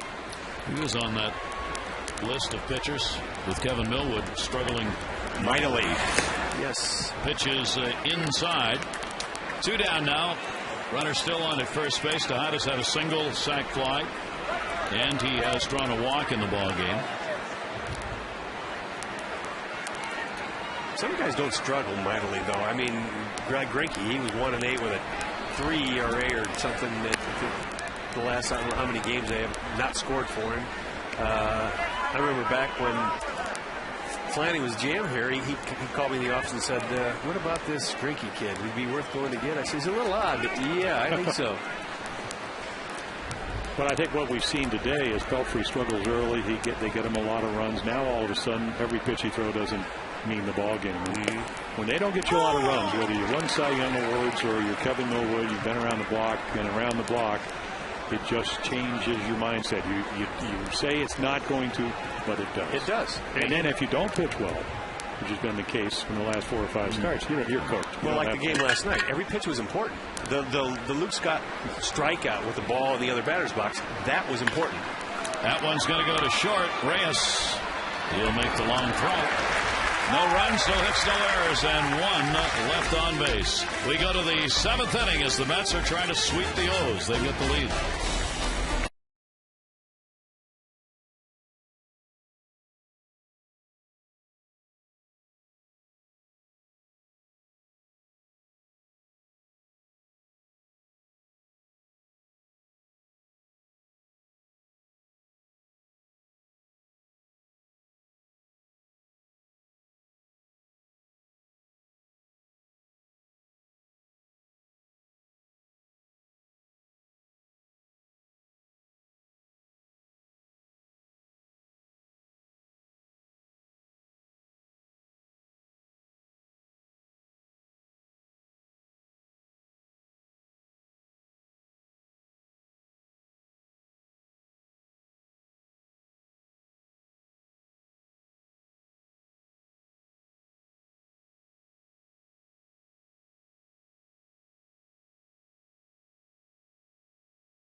Closer today. He took a little bit of a simulated game beforehand and everything went well, so he's ready to go. Now, David Hernandez most likely will close tomorrow in San Francisco if there is a save situation. Juan said he just wanted to give Alfredo a day to get acclimated. Gary? Deep right field, way back. That's going to hit the hot dog, and it'll be played by Markakis, and it's going to be an SK double. As Bay is on, and boy, has he come out of it. He was 0 for 16 coming in. He has walked, singled, homered, and doubled. Yeah, I don't think that Hojo Howard Johnson, the hitting instructor, doesn't like the single to right, the home run to center, and the double off the scoreboard. Bat through the zone. Yep. Long time. Great. Let it get deep. Bring it through the zone a long I never time. realized that he could hit the ball till a couple of years ago, up in his first, not the full year, but when he came over from the Pirates, he had a home run over the bullpen in Boston. Yeah, that's a long way. That's a long way. Here is Fernando Tatis. Tatis is pinch hitting for Carter. Carter delivered a home run in the first inning, a 3 RBI homer. With a left-hander, Mark Hendrickson, on the mound. They want Tatis in with a runner on at second base. That's 14 hits now in the ball game for the Mets. Fernando's been playing since Christy Mathewson too, hasn't he? Before. Wow, He he's was been there. around forever. Yep. Played here. There we go. I was watching that game off at Chan Ho Park. Tells you what was going on in 1999, that a guy could actually stay in the game and not get relieved, throwing 2 grand slams a minute. Yeah, he was going for one right there with one base runner on. Well, I mean, That's impressive. You're right. You're right. Tatis is 281 off lefties and 056 off righties. Bullpen will be activated. Palfrey having so far stayed on the mound as the starter. And on the inside corner for a strike, even though he jackknifed away. Looking away, good pitch by Mark Hendrickson. Our Masson pitch track will show you on the black. Where to live. Yeah. That's if you where to can. live. If you can. Ferguson in the bullpen for the Orioles. Jesus Feliciano is single. He's 1 for 3 in the ball game. Feliciano getting his first major league hit. This has been a series of firsts for the Mets. Carter getting his first major league home run the other night. The second one in this game. Feliciano getting his first major league hit in the first inning. Anderson's pitch down low. Talking about the trip, Andy McPhail is going to make the trip. Eric Wedge, Bobby Valentine, who interviewed this week for the managerial job. McPhail telling the Baltimore Sun that he's going to go on the trip and does not plan to interview anybody. No interviews during the time span that he's going to be with the ball club in San Francisco and San Diego. And asked about when a decision might be made, whether it would be made before the end of this season. And he said, I don't know. He said, we don't know how long it's going to go. Too many variables. You just made an interim change, and then you look at the landscape. I think it depends on your pool of candidates, where you are in the process, how comfortable you are with what your options are. Randy will be on the trip. 2 ball, 1 strike count. And in no small matter, Juan Samuel's going to get an interview.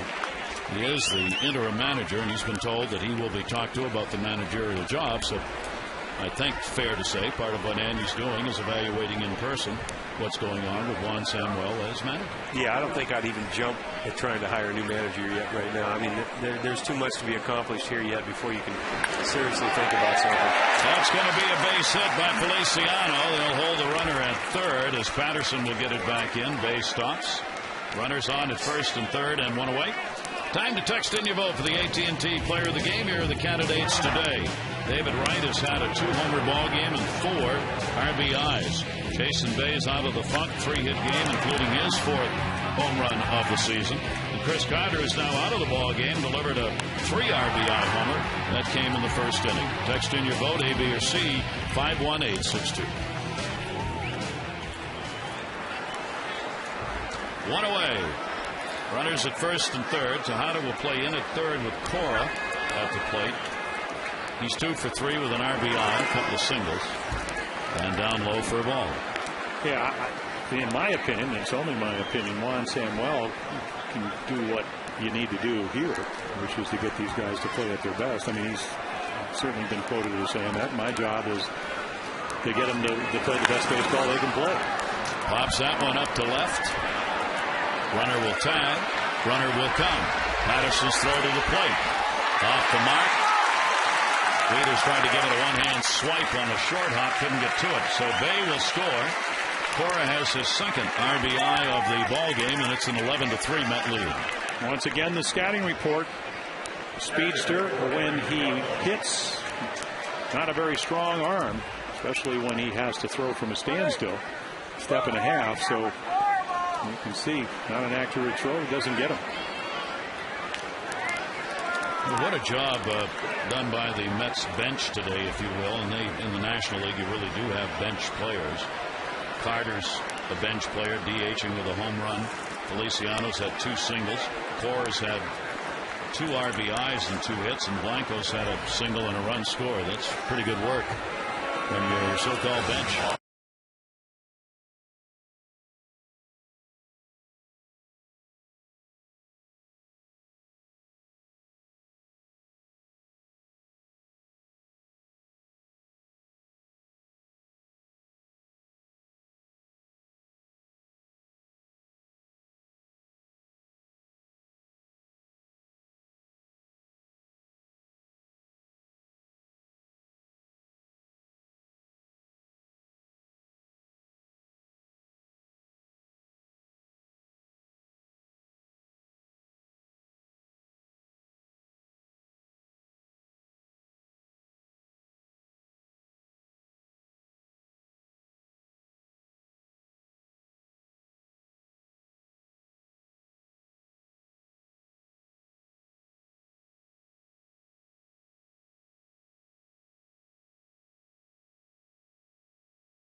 Fredo Simone. They want him to go down there and maybe work as a starter. Now, the Baltimore Sun is reporting this, but has yet to be confirmed by the club. Gary? All right, so Ferguson's first pitch is going to be popped up in the air to center. And Adam Jones will come on to get it. Blanco is retired. 1 run in on a couple of hits with the base runner left on. 7th inning stretch time. Mets lead.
Talk about the Orioles' young pitching staff. We've seen it where you have some success early.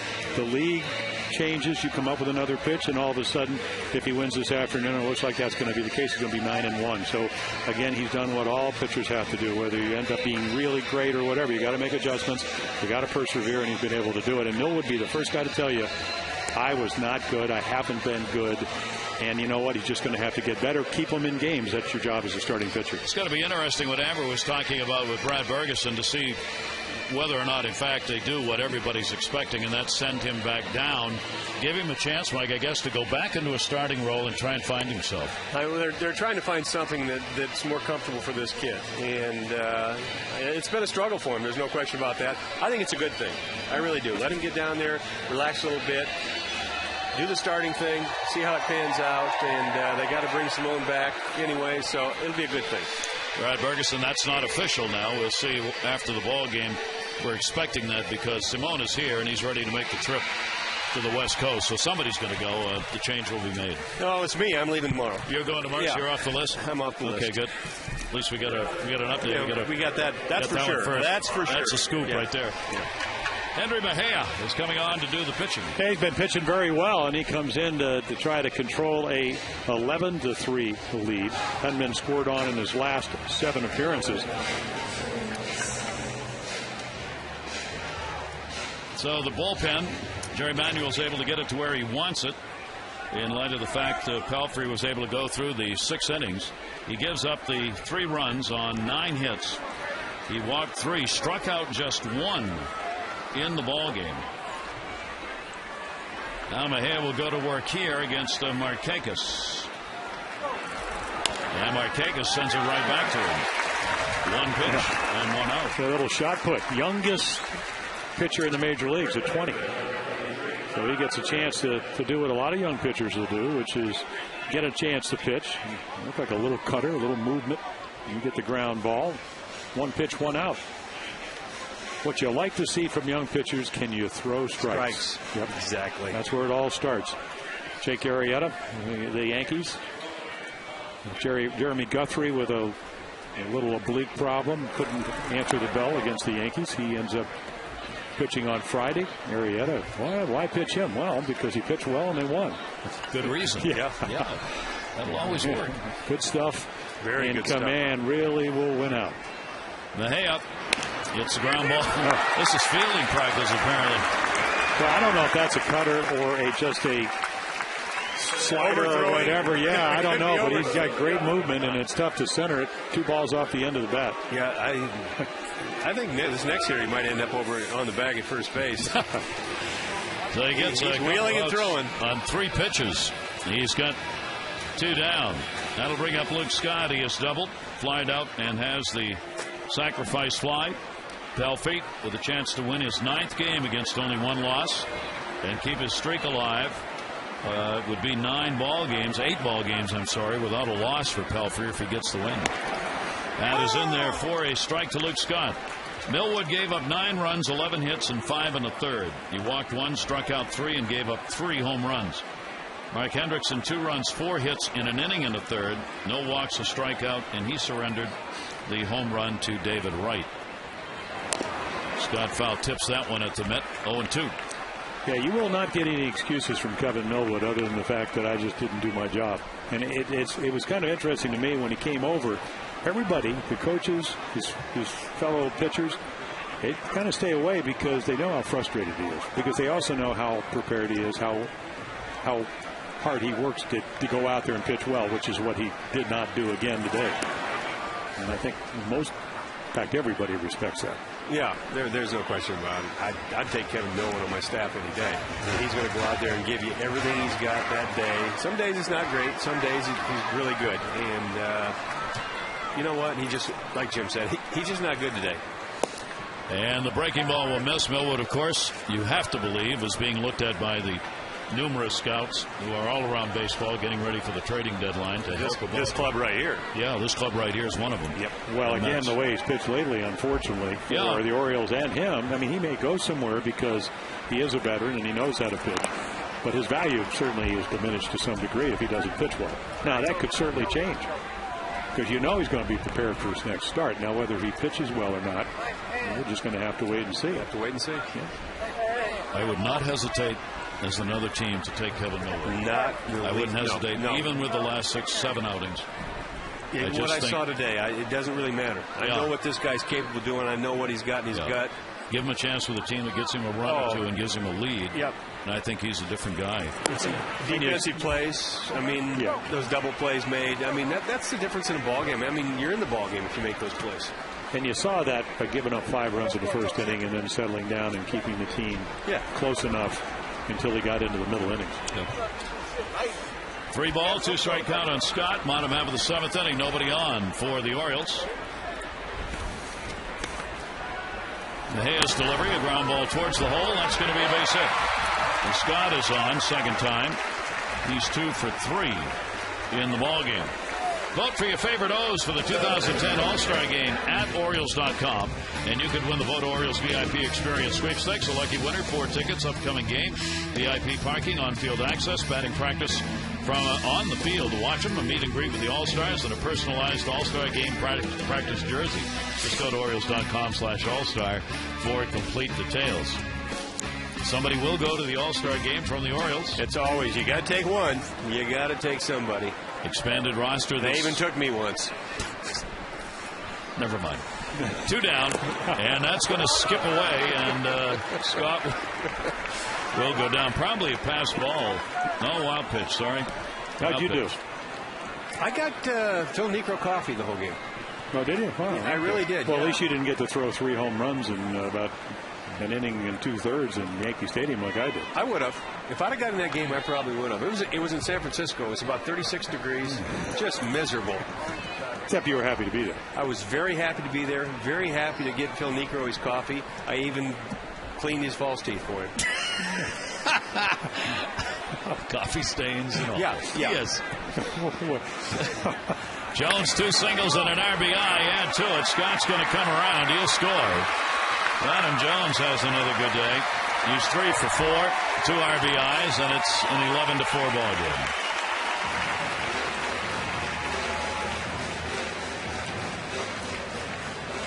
Fastball. This one doesn't move, and Adam, again, the quality of bats are just getting back to where they were the first 2 months of last season. Great to see. That will be all important to any future offense of the Orioles. Be the 11th multi-hit game that Adam Jones has had this season, and it is his 6th multi-RBI game. Adam with 2 batted in today, bringing up to 23 in the year. Now Matt Wieters. He's 0 for 3 in the ball game. 2 down runner at first, and Wieters will take it first strike. We need to get this kid going. Good things that happen if this kid get going. Obviously, will make such a difference in the middle of the lineup. Only 6 hits and 28 at bats on the homestand. And we'll see how the new use of Matt Wieters works with getting more rest, maybe DHing once in a while. Foul back into the screen, and a 2-strike count.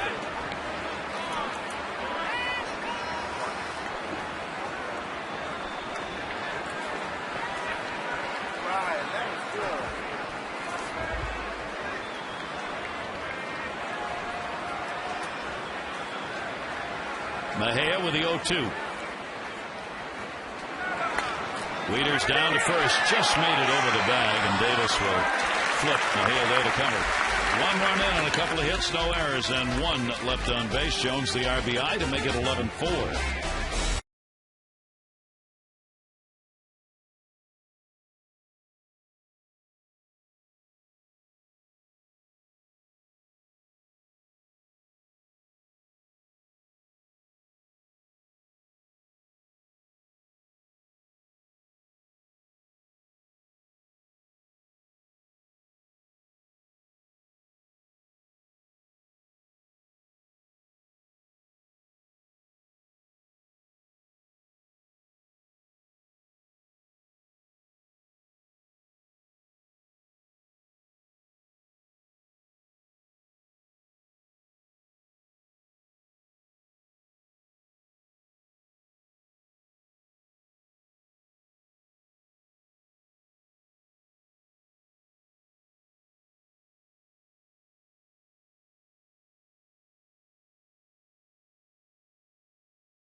Reyes, Pagan, and Wright.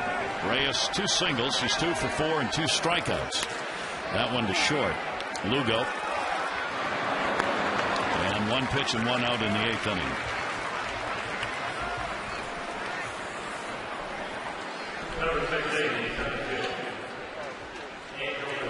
That will bring up Angel Pagan. A couple of fielders' choice. A run scored. 0 for 4 officially. Yeah, Brad asked me if I was going on the West Coast trip. I said, yeah. He said, well, I may not be there. And I said, are you a major league pitcher? He said, yeah. I said, you go down, you'll get your innings. If somebody gets hurt, somebody gets traded, you come back, you prove you can pitch. Yeah, the first guy that had to do that. No. I did it with injuries. I said, I thought my career was over when I was 22, so that's what it's about. You know, it's kind of a freakish year. You know, you hurt your arm doing a commercial, you get hit with a line drive, you don't pitch after July, you don't really. To the gap in left center field, and that's going to split and go all the way to the wall. Pagan is on his way to second in a hurry. So he enters the scorebook hit-wise, and now that's everybody in the lineup has had at least 1 hit.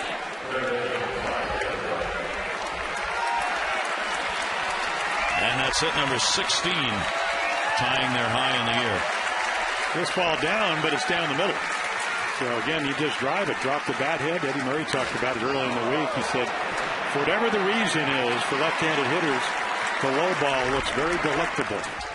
Delectable. Eddie used delectable. No, I was going to say, man, you really got him working. David Wright with a 2-homer ball game. Oh my. And that will end up as a foul ball. It is the 7th 2-homer game this year for the Mets. Barajas, Francoeur, Barajas again, Ike Davis, Barajas again, Jason Bay, and Wright have all had 2-homer games. There have been that's one thing that the O's are missing. The long ball. No long ball. Oh, boy. Yeah. There have been 2 home runs hit for the Orioles in the last 9 games. Jones over, and he's got it. Wright must be getting tired. Worn out. Yeah, worn out from swinging so hard. Oh, hot and muggy. Yeah. 3 for 5 game for him. Been running. Hey, had 2 of those in this series. The Orioles have been loading here at Camden Yards with the 4 home runs the Mets have hit today. The O's have now been out-homered in their own ballpark, 49-26. Ooh.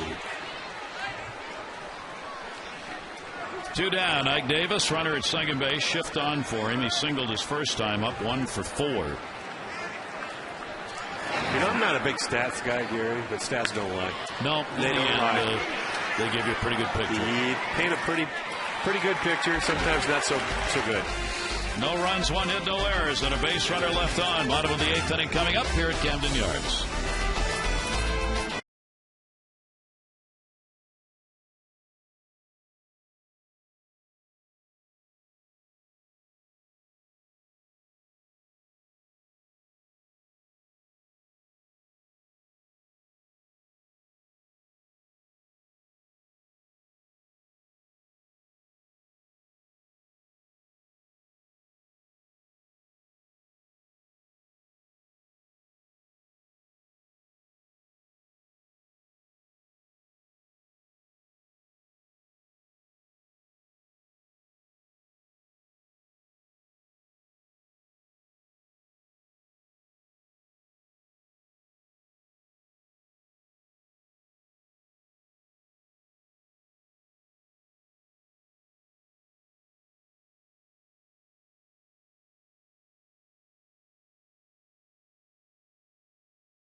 access you need right here on Masson.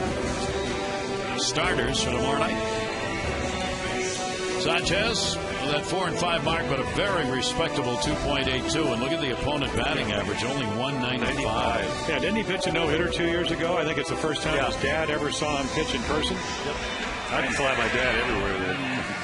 Absolutely. First class, you're And you got it. Do you have a roommate? Yeah, my dad. Yeah, exactly. Igahashi will come on to do the pitching. His status with the ball club right now very much in question. With Maine coming up, he may be the one who's going to end up going down. Yeah, they went to Japan, got him 11 straight years out of there. He was a reliever. Takahashi, who we saw, was mostly a starter. He just turned 31, but again, the hamstring problem, moderate hamstring injury. That means he took an MRI. That means that's the only way you can tell whether it's moderate, I suppose. And only if it's somebody else who has it. Right, and he's struggled ever since. 12 earned runs in 4 innings pitched in the last 6 games in May and June after he came off the DL. And his pitch will miss down low. What's in with hamstrings? You know. What about obliques? What about hips? Everybody's hurt. I'm just glad you didn't have me pronounce the guy's name. I mean, Gary did. Yeah, thank you. Ryota Igarashi. That'll go to left. And he'll get the first out in the bottom half of the 8th inning as Moore's retired. 2 hits, 2 for 3 for Scott Moore today. Which hamstring was it on this guy? Do you know? The right one. The right push-off? Yeah. That's not good. No, that's not good. No, actually, I was half wrong. It's his left hamstring, the one he lands on. The other half was 50-50. Okay. Yeah, he did have that kind of a shit. Killing me, James, killing me. That'll be in the outside corner for a strike. I had it all set up for a push-off hamstring, and then you messed me up. Oh, no, it's a landing. It's a landing hamstring. Yeah, not finishing it hamstring. Well, you know, us former pitchers know that you better get over your front side. You got to get over to finish your pitches and get the ball down. So if it hurts, don't throw. Right, exactly. 1 for 3 for Lugo. We can get things really black and white up here. If it really hurts, you go to Sarasota. That's right. Well, when I first came up, we had a lot of sore arms, and when George Bamber became the pitching coach, he goes, "How are you going to deal with the pitching coach? The injuries?" He said, "Sure, easy. We're going to send him to Rochester, AAA." That's right. You know, they want to get back here. They'll get better fast. Right, exactly. Yeah. Or now it's Sarasota. You go to Sarasota. Sarasota. You can always go to Sarasota.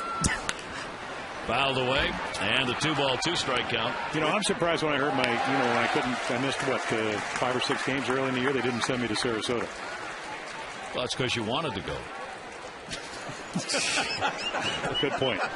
Never thought of that. Nice beach, though. Nice beach. Oh, yeah. So, they're one of our sponsors here. Yes. It's a great place. 2-2 to right field. Feliciano is there, and he's got it. And that'll be 2 away here in the 8th inning. Patterson coming to the plate. Corey Patterson started the ball game out with a base hit, extending his hit streak to 4 games. 4th inning, he picked up another single at a stolen base. Beat that one out. Well, he's had an active day. You saw the sacrifice that he put down in the game as well. So officially 2 for 3. He is such a much better hitter when he puts the ball on the ground. On the ground. Yep. Doesn't mean he's not going to drive the ball or whatever, but he had come into Friday night's game, I think, with 29 ground balls and 23 fly balls. That ratio, you want a little bit more grounders. He's got the speed. He's got the God-given talent. Why not use it? Use it to your ability. I mean, I think the one thing he is doing this year, and we've seen it, is he's been a little bit more disciplined, seeing more pitches at the plate. That one in the air to left. Bay's had a busy day. And he's got it. So 1, 2, 3 inning. We've completed 8. We go to the 9th with the Mets looking to sweep. They are on top, 11-4.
Wise. Montanez will come on to play for Markakis in right field as we go to the 9th inning. Ferguson worked an inning in the 3rd, gave up 1 hit, and Matt Albers on in the 9th. Yeah, you can see Juan Samuel going over to play some National League Interleague ball. He's going to have to use Montanez, so he'll get an at-bat because Markakis is the second hitter in the bottom of the 9th. Albers hasn't pitched since he came in and threw the home run to Teixeira against the Yankees, so they give him because you'll have all those double switches and you'll have to use more of your bench.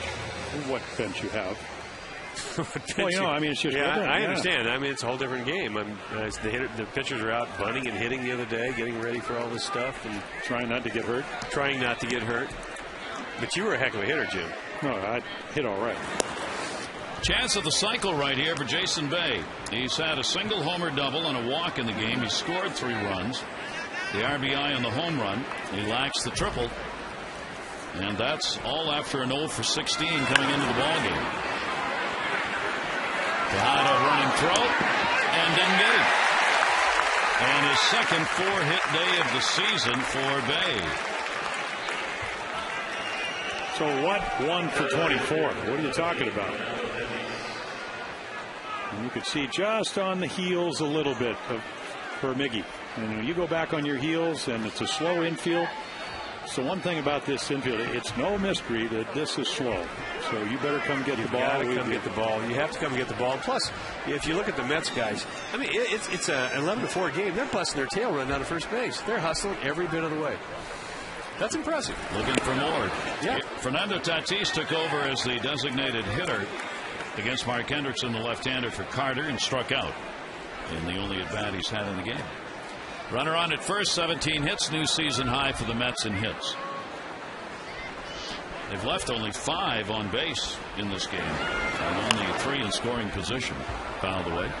Certainly want to congratulate, great story, Daniel Neva. I'm sure many of you saw get a grand slam on the first pitch he ever saw at major league level. He joins Kevin Kuzminoff, who has the other major leaguer to have done that. Interesting that his parents had not seen him play in 2 years. They landed at the airport at Logan in Boston. The luggage was late, and they were afraid of being late, so they left the luggage at the airport, took off of the ballpark, and had they not done that, they would not have seen their son hit a grand slam on the first pitch. Then they went back and got their luggage. And he got a double, I think, the next He got a double. He did. Yep. He played in the Independent Golden League in 2007. 1-2 delivery, and did not connect on that one. You can always get new clothes. Yeah, that's exactly. You may never get to see your son do that again. That's pretty neat story. They had the video camera going, so they recorded that. It was great. It was a great night for him. Yeah, good sinker, Matt Albers. In fact, both of the balls. One swung through, the other one you get the ground ball. Here's Jesus Feliciano. That's what he does best. The sinker. And that's in there for a strike. 2 for 4 in the ball game for Feliciano. Mets bullpen. Valdez, Nieve warming up. Bay at first base. That's where the ball goes. Wigginton gets one, and there is a relay, but no chance. Fielder's choice. Yeah, pretty nice play by Wiggy. It was a great play by Wiggy, but what was he doing throwing the ball to first? There was absolutely no play. Nothing good could happen out of that. Nothing. Yeah, good range, snap throw, able to clear the runner, and you can see takes a perfect throw. And no chance. Hey, Wiggy made a great play on that. I didn't think he was going to go. With the score the way it was, I didn't think he was going to go to second base, but nice job. Get the lead runner. Now there are 2 down. Runner at first base. Alex Cora. He's had 2 RBIs, 2 singles. Got the RBI and a sac fly. Officially 2 for 3 in the ball game today. Albers with 2 down and a 1-0 count. Hits Albers, and that will be an infield hit. Pretty nice afternoon, wouldn't you say? Get to play. Numbers don't really support that you need to play, but you want to use all your players, even though you're going to play in Cleveland and the Yankees, you know, American League ball. Cora gets in, 3 hits, sacrifice fly, makes the best defensive play of the day for him. Jerry Manuel, you can manage. He's pushing the buttons. For this series, everything he's touched has turned to platinum. And I said, you want Carlos Beltran to come back. I said, who's going to win that battle, John Rico or you? Rico already won. Rico. It is. That one in the air to left field. Patterson will catch the line drive off the bat of Blanco. No runs on a couple of hits. 2 are left on base. Bottom of the 9th inning.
Hay worked an inning, gave up a run on 2 hits.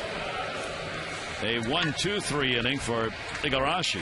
And now Valdez will come on to try and finish it up. Yeah, he's been a serviceable left-hander for him. He did throw a grand slam to a guy that we'll see at the end of next week, Adrian Gonzalez, but he hits him off everybody. And again, he can pitch. What does serviceable mean? Serviceable means that. I mean, does he fix laundry machines, or I think it just take up space? I don't get that. Well, the serviceable, in the words of one of the great hitters, Pete Rose, when he was managing, saying if you're breathing, you can get left-handers out. You're going to be able to play in the big leagues. That's serviceable. Okay, I can accept that. Valdez will get the work against Tejada to start it. Then Montanez will get an at-bat, and Ty Wigginton is due up. So lefties are hitting .333 off him. Yes. He's not serviceable then, right? Serviceable. Not as serviceable as they would like. No. Yeah, okay. Last 2 starts, he's given up 8 runs on 5 hits, 3 walks, and no strikeouts. Yeah, that grand slam by Gonzalez, 4 of those 5 runs. Miguel Tejada, single, RBI, and a sac fly. He has also walked and flied out. 11-18-0 for the Mets, 4-11-1 for the Orioles. As the Mets are looking for a sweep in the series, and it would give them a 4-game win streak. The Orioles, if they do not come back, will head out west with a 3-game losing streak.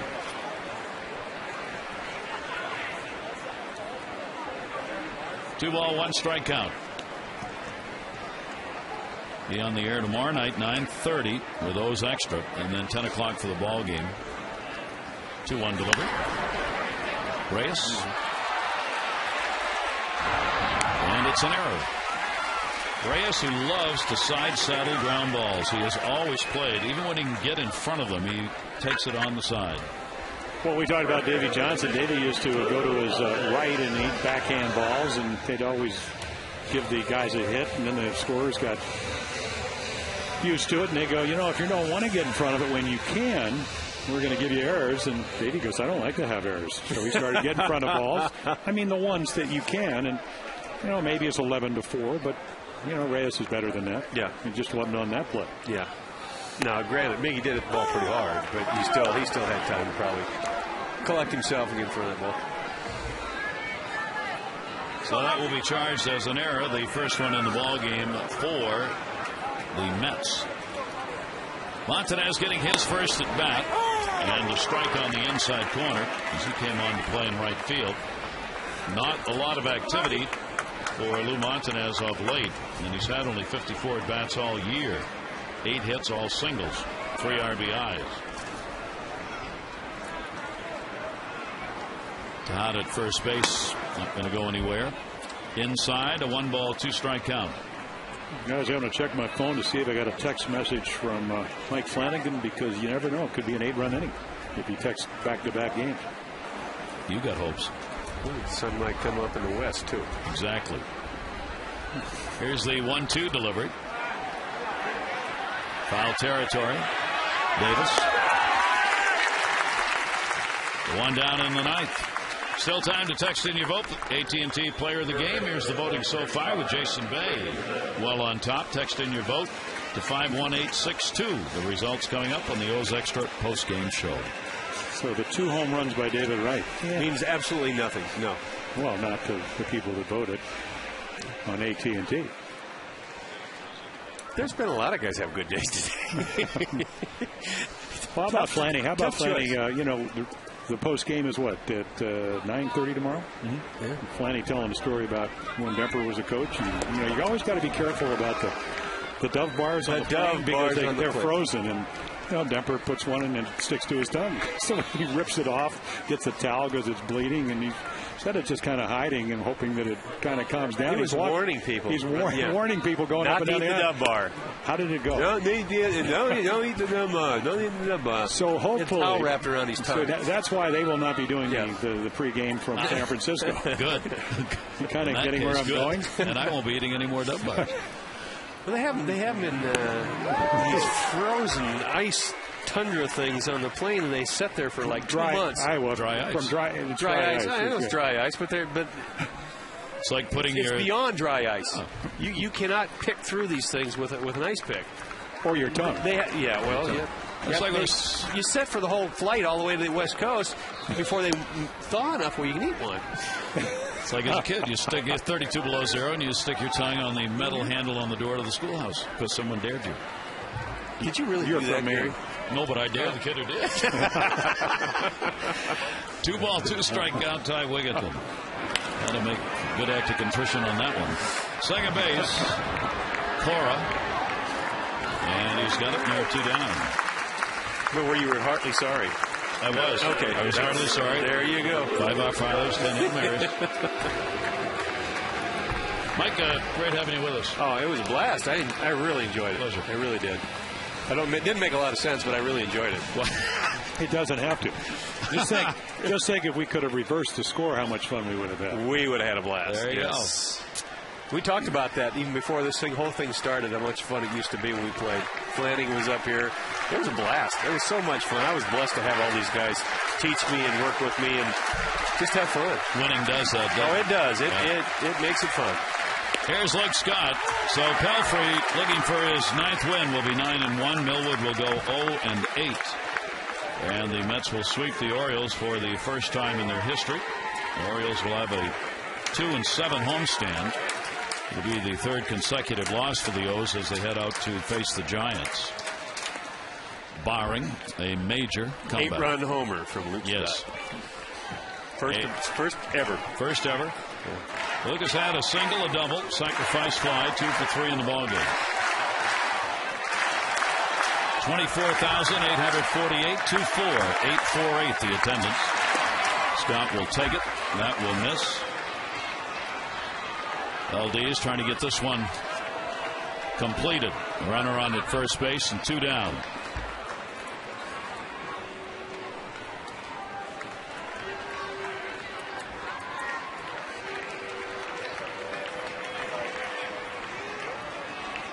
Delivery to Luke Scott. Home umpire says he went around Culpa. 2-2. Yeah, that'll make you more serviceable when you're able to get your slider over when you're in the fastball count to a fastball hitting left-handed hitter. Anytime you can throw an off-speed pitch over when you have to throw a fastball, it's a good thing.